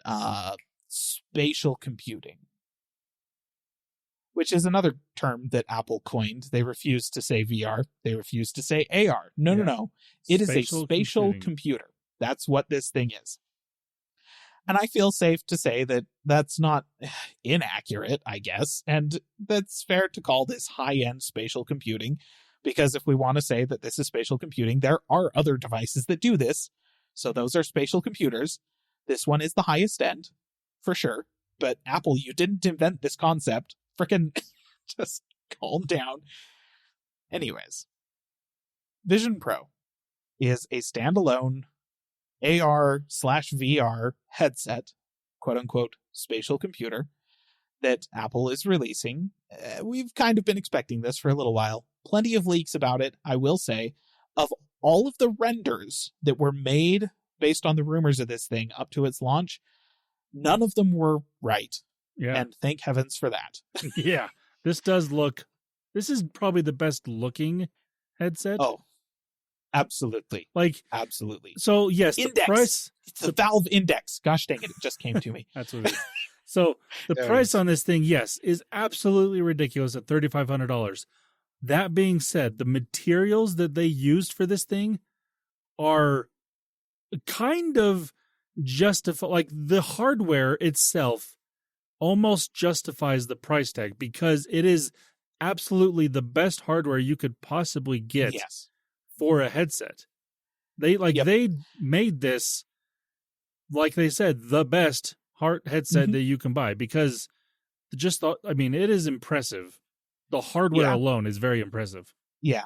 And that's the thing. Between the materials that they were using, the manufacturing tooling that they would have to they'd have to spool up in order to put this stuff together, to say nothing of the actual manufacturing of the hardware that has gone into the headset, it absolutely feels like a headset that just to assemble this thing would cost probably $1,000, more, maybe $1,200-$1,300 per headset. In terms of material and manufacturing costs, not even talking about development, just to make the thing. Yeah. Right. And from what it sounds like is each one that is going to be purchased is relatively customized to the person that is buying it. Yeah. To a certain extent. To an extent. Cause even they said the little part that goes to your face is sized. I mean, they could probably have 10 or so different molds that you can go from, but it's still 10 or so different molds that they have to choose from. And so that takes more material, more processing and stuff to make it. So it's crazy. So 100% in terms of just manufacturing the thing, it's a very expensive device to manufacture, and they're not going to sell that many of them. And so those costs go up. But then Apple being Apple, they just slapped their 60% profit margin onto the thing and sold it for $3,500. So, the price makes sense in my head. It's the same reason that the Mac Studio and the Mac Pro are very expensive devices. It's not because they aren't worth that. It's because Apple is not willing to eat any of their profit on those low volume, high end devices the way that some other companies would, like Meta. Because I can pretty much guarantee that the Meta Quest Pro, it does not cost $300 to make that thing. It probably costs more like $600 or $700. They're making a little bit of profit by selling it at $1,000, but not even close to the profit that Apple will be making off of this thing when they finally actually sell it. I would compare Meta's hardware profit type thing with Apple to Amazon hardware profit. Yes, they're not making money off the hardware they're selling. They're making money off of other things. Yes. Facebook makes money off of the metaverse, not off of the Oculus Quest. Yeah. And I think that's important. As much as I'm going to describe a whole bunch of things, listener, that sound like Ready Player One / the end of civilization as we know it with the Vision Pro, I think it's worth noting that at the very least, Apple is selling you expensive hardware as opposed to selling you, which is what Facebook does. Yeah. So, speaking of Ready Player One, someone pointed this out and I thought it was very funny. So the intro to Vision Pro, was kind of a pan to someone putting it on, is literally the beginning of Ready Player One. It really was, yeah. When he puts on the headset right at the beginning. It is almost shot for shot identical to the beginning of Ready Player One. And we all know how that plays out. Exactly. So, I'm not making any social claims about this. Just if you've read or watched any dystopian fiction in the past couple of years, listener, I'm going to describe a whole bunch of stuff that are going to make you think of Blade Runner, and I'm sorry. Okay. So let's talk about what this thing actually is. Okay. As Apple introduced it, it's not really just a VR headset the way that we're used to VR headsets. They talk about it in terms of spatial computing, and that's definitely what they were showing off more, was this device as a computer, as a personal computer, more than it is an entertainment device. I mean, okay, there's a lot of entertainment stuff associated with it, but they're trying to broaden it to be more than just, you can play some games with this thing, right?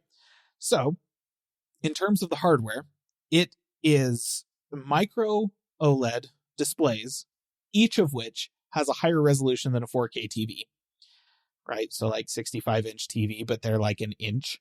Yeah. Which is freaking insane. The pixel density on these things has got to be absolutely bananas, which is part of the reason why this thing costs $3,500 to make. You want to talk about not having any screen door effect on the thing? pretty much guarantee there won't be any on this. Yeah, Just it's gonna unless be your great. eyes are outstandingly good. So yeah, it's got those whole bunch of eye tracking sensors around the screens, around the lenses inside of the device. On the outside, it's got extremely high resolution cameras, spaced where the eyes would be, so that it can play back images of your surroundings in a very high resolution, similar to what the the Meta Quest Pro does, but possibly even better because, cameras might be even higher resolution. I'm not Probably. sure. They didn't tell us what the resolution of the cameras was. There's a bunch of additional sensors that are kind of around the bottom of the front of the Vision Pro as well, that are down there for tracking purposes, like tracking your environment as well as tracking you as a person. These all sit underneath basically a plate of glass that is 3D formed curved glass, covers all of this up and gives it a very unified front look. That glass is actually very important because it also covers up the eyesight screen. Okay. So Which bad. just freaking Apple. I hate their marketing department. You did not need to brand the screen on the front of your headset. I'm sorry. It was not necessarily, but they did. Especially- EYESIGHT. Especially eyesight when it is technically different than what eyesight used to be. But if you Because think of that what was eyesight used to be, That was an was eye. a potato camera on your Yes. computer. And if you're calling this the same thing, just spelling out eye, people are going to think that that's what I thought of when they said eyesight. I'm like, So this is bad. going to be garbage. It's not, but it is because it's that name.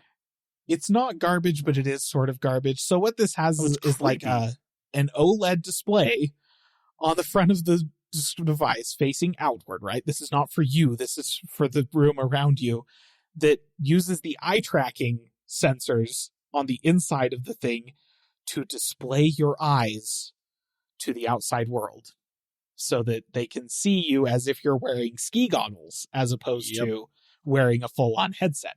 Now, to be clear, this is it's an OLED display that is like underneath a lenticular lens so that it changes the perspective as people move around the front of the device so that it will look like your eyes are recessed back so that they're in the same plane as your face instead of being set like 3 inches forward. But it still looks creepy AF. Like, it's so weird. Just to be clear. All of this is powered by an M2 processor in terms of the actual computing. So they're using the M2 in here and an R1 coprocessor. Okay. I feel like that's probably the more interesting of the two because the M2, we know what the M2 is. It's a good processor. It's low energy, doesn't output a ton of heat, which is what allows this to be such kind of a svelte, thin device while still having like way more power than any other standalone VR headset up to this point. Like freaking Meta, they're like, oh yeah, ours can do this stuff too. The metaverse is very social and we're all like, whatever. It's like, shut up, Zuck. The fact of the matter is you're using a Qualcomm processor in this thing. Nah, you're like not even in the same ballpark of performance as Apple is. Yeah, definitely. So not. worth noting.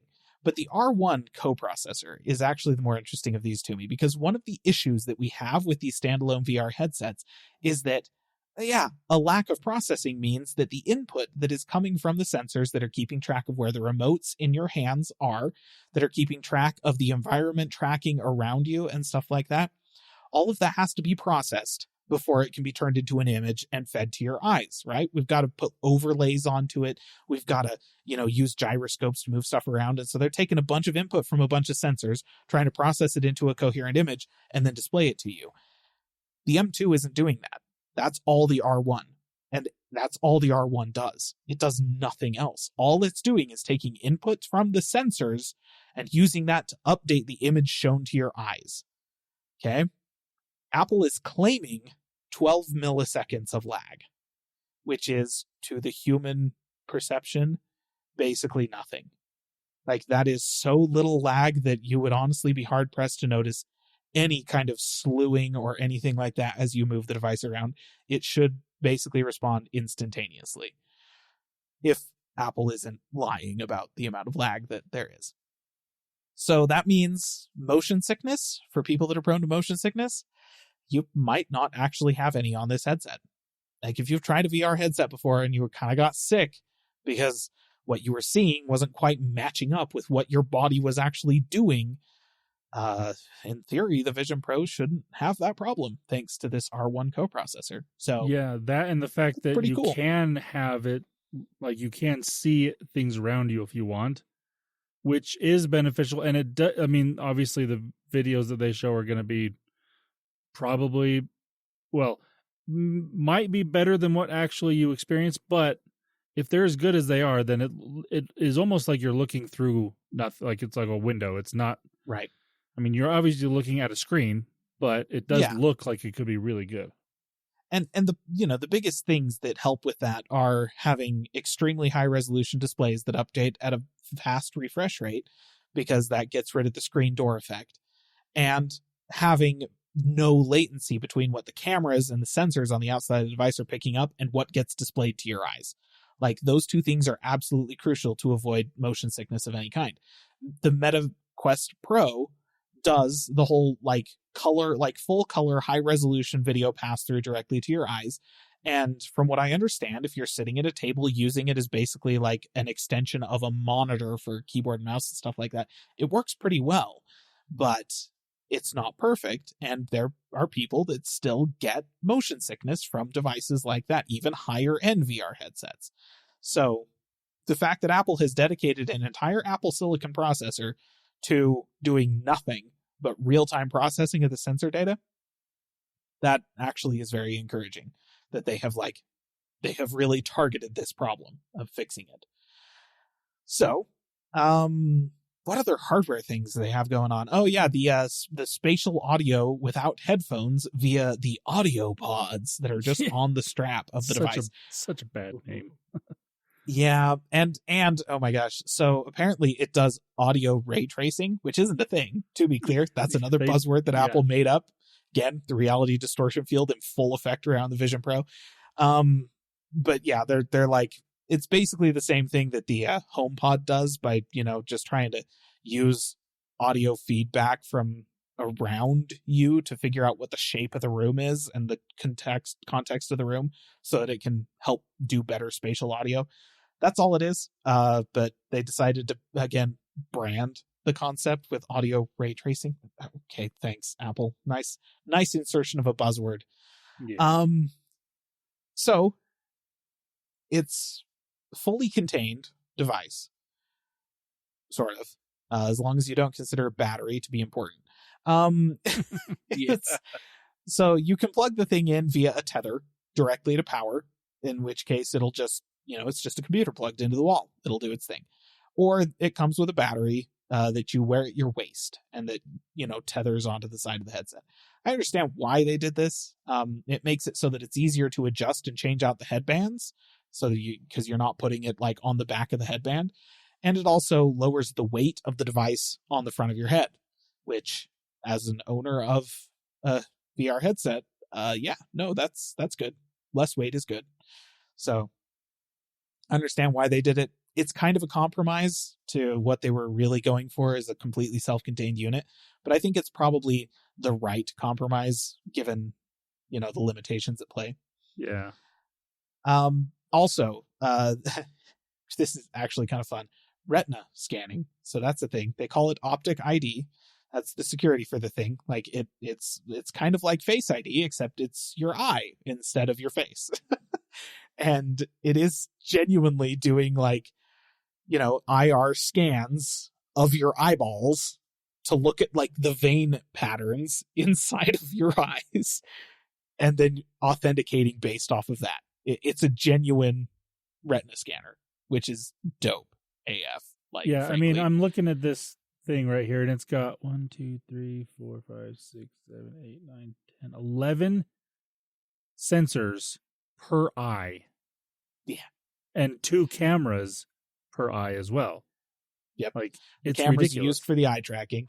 And the sensors, I think, are equally split between the IR receivers and the IR lamps, tracking, right? Yeah. Like that are going to actually broadcast into your eyes. So yeah, like it's a very cool piece of hardware for sure. Let's talk a little bit about Vision OS, which is the operating system for it, because of course it is. Thanks, Apple. At least they're being consistent, I guess. Okay, whatever. Vision OS is controlled via your gaze and gestures, right? You may have noticed when I'm talking about the hardware, I didn't say anything about the remotes for it. It's because there are none. Okay? You control this with your hands. That's most of the sensors that are directed down on the front of the thing are actually there so that they can see your hands. And that's how you control this, by gesturing, by pinching, by pushing, like two-handed gestures and stuff like that. That's how it does it. So basically, like, the interface hovers in the air in front of you as you're using the device. You look at the part of the interface you want to interact with, and then you gesture. Like, you tap your fingers together to click on it, or you pinch and you drag to move the interface around, and to zoom in and out and make things larger, turn things around, stuff like that. That's all the control. Okay? It can be used with a mouse and keyboard as well. You can hook it up to a Bluetooth mouse, Bluetooth keyboard, and use it that way. But you can also have a virtual keyboard and just try and type in thin air. That sounds terrible. That sounds... Well, woo! Yeah, that just sounds horrible. Yep. Can't even imagine how bad that will be. But Bluetooth keyboard, use that. Just use a physical keyboard. Or just theoretically, speak what you want to type. That's true. You can do voice controls for a lot of things as well. It uses, as a spatial computer, it sort of uses the environment around you as your canvas, right? Your monitor space is everything around you. So you can like put stuff in one area and then turn to the side and do something else over there. And when you turn back, whatever you had in the first place is going to still be there, and that sort of thing. So like multitask, like simultaneous running apps and that sort of thing is a thing that they talked about quite a bit with Vision OS. They also have enabled it so that you can use it with a Mac. You can use it kind of as the monitor for a Mac and run Vision OS apps alongside it. So basically it's like a remote desktop instance into your Mac, where it displays that remote desktop instance in a window in front of you, and then you have your Vision OS stuff still going on around you. If you don't want to work wherever you're sitting, you can also turn on like virtual reality environments it's just a virtual reality world that kind of surrounds you. I think what was interesting about that is that they're all like, but it's not going to cut you off from your surroundings. Anybody that approaches you will just magically appear. And they showed somebody like walking up to the person in the video and sitting down next to them, and they just sort of like faded into existence off to one side of them. And I was like, that would be really startling if you didn't like hear them coming, you know? Like, geez Louise, I would probably wet my pants. Like, so I don't know, maybe you get used to it. Yeah, they also talked about how it has a 3D camera on it, right? Because it is obviously a 3D camera because it's a VR headset, like it has to be. But so it's got two cameras on the front of it that shoot 3D space in front of it. And they talked about how you can use that to like capture special moments with your kids that you'll be able to enjoy in 3D in the future on your Vision Pro. And I'm sitting there like, yes, because I want to be wearing this monstrosity of a hideous ski goggle mask thing and be viewing my special moments with my children on a screen as they're happening. Right. That was the dumbest thing in this whole keynote. And it really was. And almost everyone I've seen agrees. It's like, no, Apple, that is the wrong way to be. Like they're trying to sell this as a social product. And VR headsets aren't that. They are very individualistic products. Like, you are in this by yourself.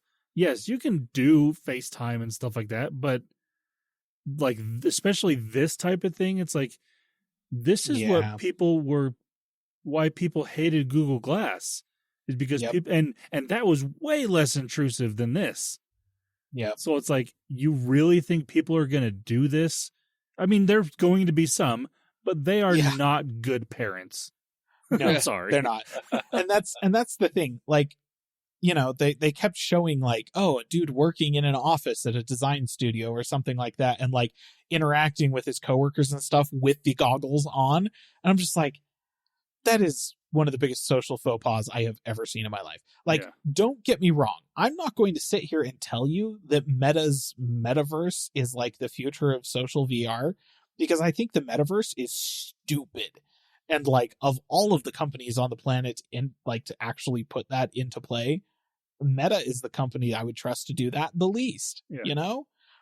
But at least they're kind of giving you a sense of social that is like everybody is wearing a headset. Everybody is having a digital interaction with each other, right? Whereas what Apple's trying to tell you is that, no, you can still socialize in person while you're wearing our headset. And I'm like, no. We're still trying to get used to the concept of socializing in person while somebody keeps their AirPods in their ear. Apple, we have not gotten to the point where you can wear ski goggles that blink out your face and yet replace them with this really weird parallaxed version of their eyes and tell me that that's a good way to interact socially. Like, nope. This is, like I said, this is Blade Runner Ready Player One crap that nobody's going to buy that. Not for a while. So, yeah, it is a very inherently personal experience. And if you do end up using this at work and somebody walks into your office and they fade into existence in your whatever little screen, freaking take the goggles off to talk to them, please. Like, just don't be that way. Anyways, speaking of FaceTime, Landon mentioned FaceTime. Vision Pro will also do FaceTime, which I guess isn't surprising. All of Apple's devices do FaceTime at this point, even the TV. But what's really interesting about that is, how do they show you? Like, right? You're going to have to stand in front of a mirror so that the cameras on the outside can pick up your face? Just no. Oh, it's great. So much better than that. You take the goggles off and you train FaceTime using the external cameras on the goggles to do a 3D scan of your face. Then you put them on and it generates a 3D avatar, like photorealistic, quote unquote, 3D avatar of you to show to the other callers on the FaceTime call. And this is so deep into the uncanny valley that it is honestly like treading new depths. It looks so janky and bizarre and unreal. Like, ooh. You know, with how much Apple has pushed Memoji the last 10 years, why didn't they just do that? People are used to that at this point. Yeah. And it actually looks decent. It's way better than the emoji that other companies have done for your face or whatnot. Like, Memoji actually it works and it looks okay. People are fine with a cartoon version of you. Yes. Talking to them. Well, that's the thing. That's the key. It's a cartoon, and you can tell it's not supposed to look real. Whereas if one of these weird things, Vision OS things, pops up on your FaceTime call and starts talking, you're just going to be sitting there like, oh, why does this make me feel so wrong? Yeah. Like, why do I feel like I'm looking at an alien and like my primate brain is telling me to run? Like, what's going on here? And like, say what you will about the crappy metaverse avatars that Meta has put out for their devices. They're pretty crap. They don't look as good as Memoji, and they're certainly nowhere near as nice as what they claimed they were going to be shipping with the metaverse when they first announced it. But I'd almost rather have that than this thing. I'd rather have my what's the Me things from Nintendo. I'd rather have that. Yes. Yeah, no, those would be great, actually. Yeah. Let's do that. All right. So that's the Vision Pro. That's Vision OS. There's a lot of really compelling stuff going on here. Like hand tracking, the fact that is supposedly working as well as it is. And honestly, some hand-on videos from people that actually got to spend some time with the Vision Pro headset. Obviously, they weren't able to film anything, but they spent some time with it, gave us their reactions. Like MKBHD had some reactions to it and stuff like that. Sounds like the hand tracking works very well. Sounds like Vision Pro is very smooth. The hardware, it's outstanding. It's best in class. There are no other headsets that even approach this in terms of the quality of the screens, in terms of the quality of the cameras, in terms of the quality of the built-in audio. All of this stuff, it's just the best in its class. It is not, as Apple would have you believe, the only option, but it is the best quality option for sure. And at $3,500, very expensive, but this is the first high-end spatial computing platform. And I feel like, that price is one of the growing pains. Interesting things about it. They talked a lot about how, you can turn this into your personal movie theater, which is the thing that VR headsets have been able to do for ages. And it is a legitimate and very nice use case for them. But they talked about gaming on it, but all they showed was people playing games on a big screen in front of them, not like actual VR games. And I will say that maybe that's just because they don't have any VR games ported to Vision OS right now, which makes sense. And maybe people will be porting games to Vision OS, but no matter how good the hand tracking is, a lot of VR games are built around the idea that you're holding something in your hand. Yeah, the most popular game on any VR headset is Beat Saber. Exactly. And try to play Beat Saber without holding something in your hand. If Beat Saber comes to the Vision Pro, which it probably will, let's be honest, it's on everything else. It's probably on Google Glass at this point. I wouldn't be surprised. But if Beat Saber comes to the Vision Pro, you're going to, at the very least, want to get a couple of toilet paper tubes and hold those in your hand, because otherwise it's going to feel weird AF. To try and play that game with just nothing in your hands. I don't know. Oh gosh, it's uncomfortable to think about. I will say the game that should come to this is Fruit Ninja. Yes. Because I remember playing Fruit Ninja on an Xbox with a Kinect, and you got to use your hand, your entire body, and that was a lot of fun. That would actually be a game that would be probably a lot of fun on Vision Pro. But yes, Beat Saber honestly, or something like that would be interesting. The display of it is this is your blade, quote unquote, but the way you've always played Fruit Ninja was with a finger. So slashing at the air with your hands would actually feel pretty natural. Karate chop those watermelons and whatnot. So VR games as we know them and love them could absolutely come to the Vision Pro and probably will. But I do think that there's a lot of them Super Hot. It's a great game. You hold a gun, you're going to want to grab something to hold that feels because otherwise WTF, it's just going to feel so flippin' strange. So there's a lot of unanswered questions about where this platform is going to go. The Vision Pro itself, hardware, is not going to be shipping to customers until next year. Early 2024 is what they said at the event. Though they are going to be making developer kits available to developers here in the next couple of months. So, we'll just keep an eye on the platform and let you know how it shakes out from here, listener. But unless you've got anything else to add to that, Landon, then I think we're finally done. I kind of mentioned this at the beginning of the Vision Pro discussion. As ridiculous as the price is, I do believe it's worth that price because of the hardware and because of the hands-on experiences that people have talked about. They do say that it is really good. The hand tracking is really good. The eye tracking is phenomenal from all the videos and articles I've read about people that actually got to use it. They say it's really good. Just being able to look somewhere and tap your fingers together and it just works is very impressive. So I do think it is worth that price. And I do think that if developers can try to utilize this really well, it could be a game changer in the space. And I think it will be anyways. But if developers utilize this hardware, it'll show to other companies like Meta, like HTC with their stuff, like PlayStation even with their, and Valve and whatnot, that, okay, we can actually put some money into this stuff and make it good. And those other companies will probably make better hardware than what they currently have. It'll be like the MetaQuest Pro.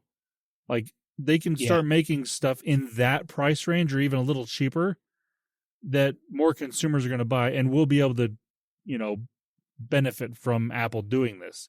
And the fact that this is called the Vision Pro leads you to believe that there will be just a regular Vision someday down the road at that $1,000 price point, hopefully, maybe $1,500 just because Apple tax.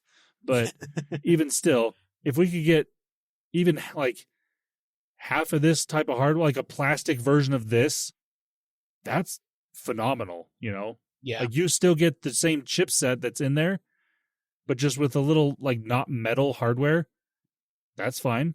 It'll do the same stuff, So I'm actually am more excited about this than I thought I was going to be.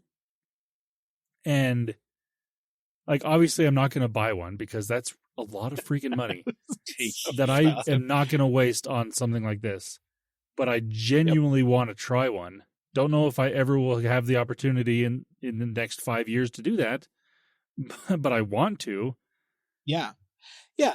And that's kind of the thing is like, this is an instance of one of Apple's better entries into an existing market, which, to be clear, listener, once again, as Apple's not going to tell you this, but there is in fact an existing market here.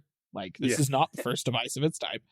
But like, where they have come in with their giant piles of money and they basically told their engineers, hey, here's what we really want it to feel like. We want it to feel like the most natural, like basically we want it to feel like Iron Man's computer from the first Iron Man movie, where he's got the, 3D model, whatever, and he's just pinching and dragging and throwing crap around and it just looks super cool. We want it to feel like that. Do whatever you have to do to get it to feel like that. And they spared no expense, right? Like they did the work. Yeah. They put together the hardware necessary to make it happen, developed new things as needed in order to get it to work. And then they didn't cut any corners. They didn't look at that high-end, like Halo product experience and go, okay, now let's bring it back down so that it's a little bit more affordable. They went, awesome, sell it. Yeah. It's going to be ridiculously expensive, but who flipping cares? Nobody else can touch it. And okay, that's what they did. And it's a really good first showing. The price is obviously way too expensive for most people to even consider buying it. And yeah, listener, that's probably you. Unless you literally just have money to throw away, don't. Just don't even think about it. Like, it's not worth it. But it's a starting point. And it's the kind of thing where, like Landon said, it's the Pro. There will be an Apple Vision at some point in time that costs less, that is more attainable to average consumers. And that's probably going to be the one that people are going to look at and go like, yeah, this is the one that ended up changing the industry, because the Vision Pro, as it was introduced, was too expensive. And that's fine. Like, they got to start somewhere. And I appreciate that, unlike most of, unlike Meta, who started their whole standalone headset process with the original Meta Quest, which, as an owner of one, is a cool toy, but that's it. Yeah. They're starting from the top with something that feels like it might actually be a high-end, usable, like very usable product, not a tech demo that is fun to mess around with. So, okay, I'm all right with that. Let's see where it goes. Yeah. I also, like, the more I've thought about this over the last week, is I could see this happening where it could be another Apple Watch experience where Apple, when they came out with the Apple Watch, was marketing it very much as a fashion device. Like, that's what it was. And then consumers told them, no, this is a fitness device. And so they pivoted, and now that's what they focus on. Like, they don't have a gold Apple Watch anymore because that was dumb. And they learned and like, hey, we don't need to do that anymore. They don't even have a ceramic Apple Watch anymore because, again, it's not a fashion product. Yes, it's a watch. You do wear it, but it's a fitness watch. Now, I don't necessarily think Vision Pro could change quite as drastically as that, but I could see, Apple is marketing it as this, but this is actually how consumers are going to use it. And so, we need to change how we focus on this device. And I think it's fair to say that pivot's probably going to happen in both directions in the early years of the Vision platform. Right. Because we got the Vision Pro now where Apple's like spatial computing. And I think they're going to release the normal Vision and consumers are going to be like VR games. And that's what it's going to be for a while. before maybe Apple is able to pivot it back in the direction of this quote unquote spatial computing revolution that they want to have happen. It's honestly, it may end up feeling an awful lot like the iPad has been slowly becoming more and more an actual computer replacement, where it was not to begin with. It was an entertainment device, media consumption device, and that was pretty much it. And the Vision Pro, they've presented it as spatial computing, but I suspect it's probably going to be a whole lot of VR games, and they're slowly going to be able to push it more towards being a standalone computer. Like, this is your only computer, is a Vision Pro. Maybe at some point in the future, probably not for a while, though. And the other thing that got, like, one of the most exciting parts for me was when they brought out Bob Iger from Disney. He's the CEO of Disney. And he talked about what Disney is planning on doing. Like, Disney Plus is going to be available day one for this. And it makes sense. It's on other headsets. But the stuff that they showcased that they're planning on doing with this headset, which will come to other headsets as well, is really cool. Like, they showed like a little bit from like Mandalorian type stuff. And it had like, you could watch the show in front of you. And then you could also, like, it had different little, not for lack of a better term, stats on the other side. Like, they also showed it with sports. Like, they showed a college football game, and on the side it had team stats, and then player stats, and then other scores from around different things, you know? So, like, things like that is where, like Caleb said, this is going to be used as an entertainment device first, not a computing device, not for most people at least. Right. And that's how VR headsets are used now, is entertainment devices. Yes, you can use these as computing devices. They're just not great for that yet. Down the road, they could be. And I think Apple is the right company to get into that space because of the M2 processor, partially. Yeah, and because of Apple Silicon. They've been a computing company. They put out products that do provide entertainment, but they're a computer company. So they do know that better than what Meta can do when it comes to that. Yeah. And I think that that's fair to say that, like, Apple sees this as a replacement for a computer, sort of like they have seen the iPad as a replacement for a computer for a very long time. But right now, it is the only headset with a desktop class processor in it. Absolutely. No, nobody else is even close to that. So they're definitely a lot closer than anyone else is. But the software platform is just too immature at this point for it to really be anything more than an entertainment device. And as an entertainment device or an entertainment venue, it's going to be really good. Not going to justify the price for most people. Right. But over time, Apple may very well be able to turn this into the kind of thing that, like they said toward the end of their little thing, that is going to be able to replace your Mac and your keyboard and your mouse and your monitors and your everything. This is your entire computer right there. And when you're talking about that, if you're buying a Mac plus one of their ridiculously overpriced monitors plus their ridiculously overpriced keyboard and mouse, that's pretty much $3,000 right there anyway. So maybe you may as well just buy a Vision Pro and have all of it integrated, which just don't buy Apple's peripherals. They're not good.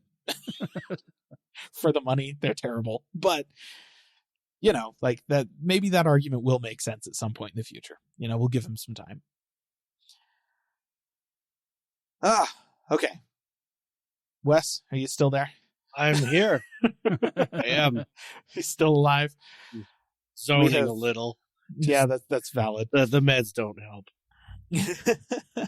Well, I think we've officially made it through WWDC. So I will be honest with one thing. That headset, man. I've seen so many memes on that thing. It's just, I think the memes are what's the best thing that's come out of this, other than that price tag, I guess. Oh yeah, for sure. It's pretty gnarly. That's my comments on WWDC. Check out the memes. The Vision Pro memes are, honestly though, what cracks me up the most about, like, everybody who made a video about the Vision Pro had the exact same video thumbnail. It's them with the Vision Pro photoshopped over their face with their eyes photoshopped into the Vision Pro. Yeah. And every single one of them, without fail, looked creepy. Yep. All of them. I don't know who at Apple developed that and thought it would look good and be a good idea, because it's a terrible idea and I hate it. But, okay. Yeah. Fair enough. Man. Good stuff, I guess. We'll see. We will see. A lot of Apple stuff. But, yeah. I think that we're going to end the episode on that, because let's be real, there's a lot more news that's happening and more that's going to be this week, and that's a lot of gaming. So, Oh, gosh, yeah. Listener, ABK deal has not gone through, so sorry. That's all I got. Unless Landon decided he's got to have that one last thing out of nowhere. No. Okay. No. We'll end this episode. Listener, we appreciate you listening. If you want to take a look at anything online, I'm sure you've probably seen it. I mean, you've been living under a rock, or maybe some neighbor snapped your internet for a week and you finally got on, and here you are. You got your internet back, and WWDC is just crazy. If you want to take a look at our social media website, you can take a look at that at callingallplatforms.com. You can take a look at that. If you want to drop us a line, have any questions, social media platforms, our website. And you can also take a look at our videos over at Calling All Platforms Tech and Calling All Platforms Gaming on YouTube. If you want to go ahead and throw a couple bucks over there to Landon, because, he's got to put up with us all the time. Let's be real. He's the spirit of this podcast right here, right now. Or at least the back end, right? Sure. I guess. I don't know. I'm just giving him compliments. I'm a little loopy at the moment. Anyway, I'm going to go ahead and end this episode, dear listener. Have a good week. Bye-bye. See ya. Calling All Platforms is a production of Supporter Sound Studios. To learn more about how you can support the podcast, go to www.patreon.com/callingallplatforms.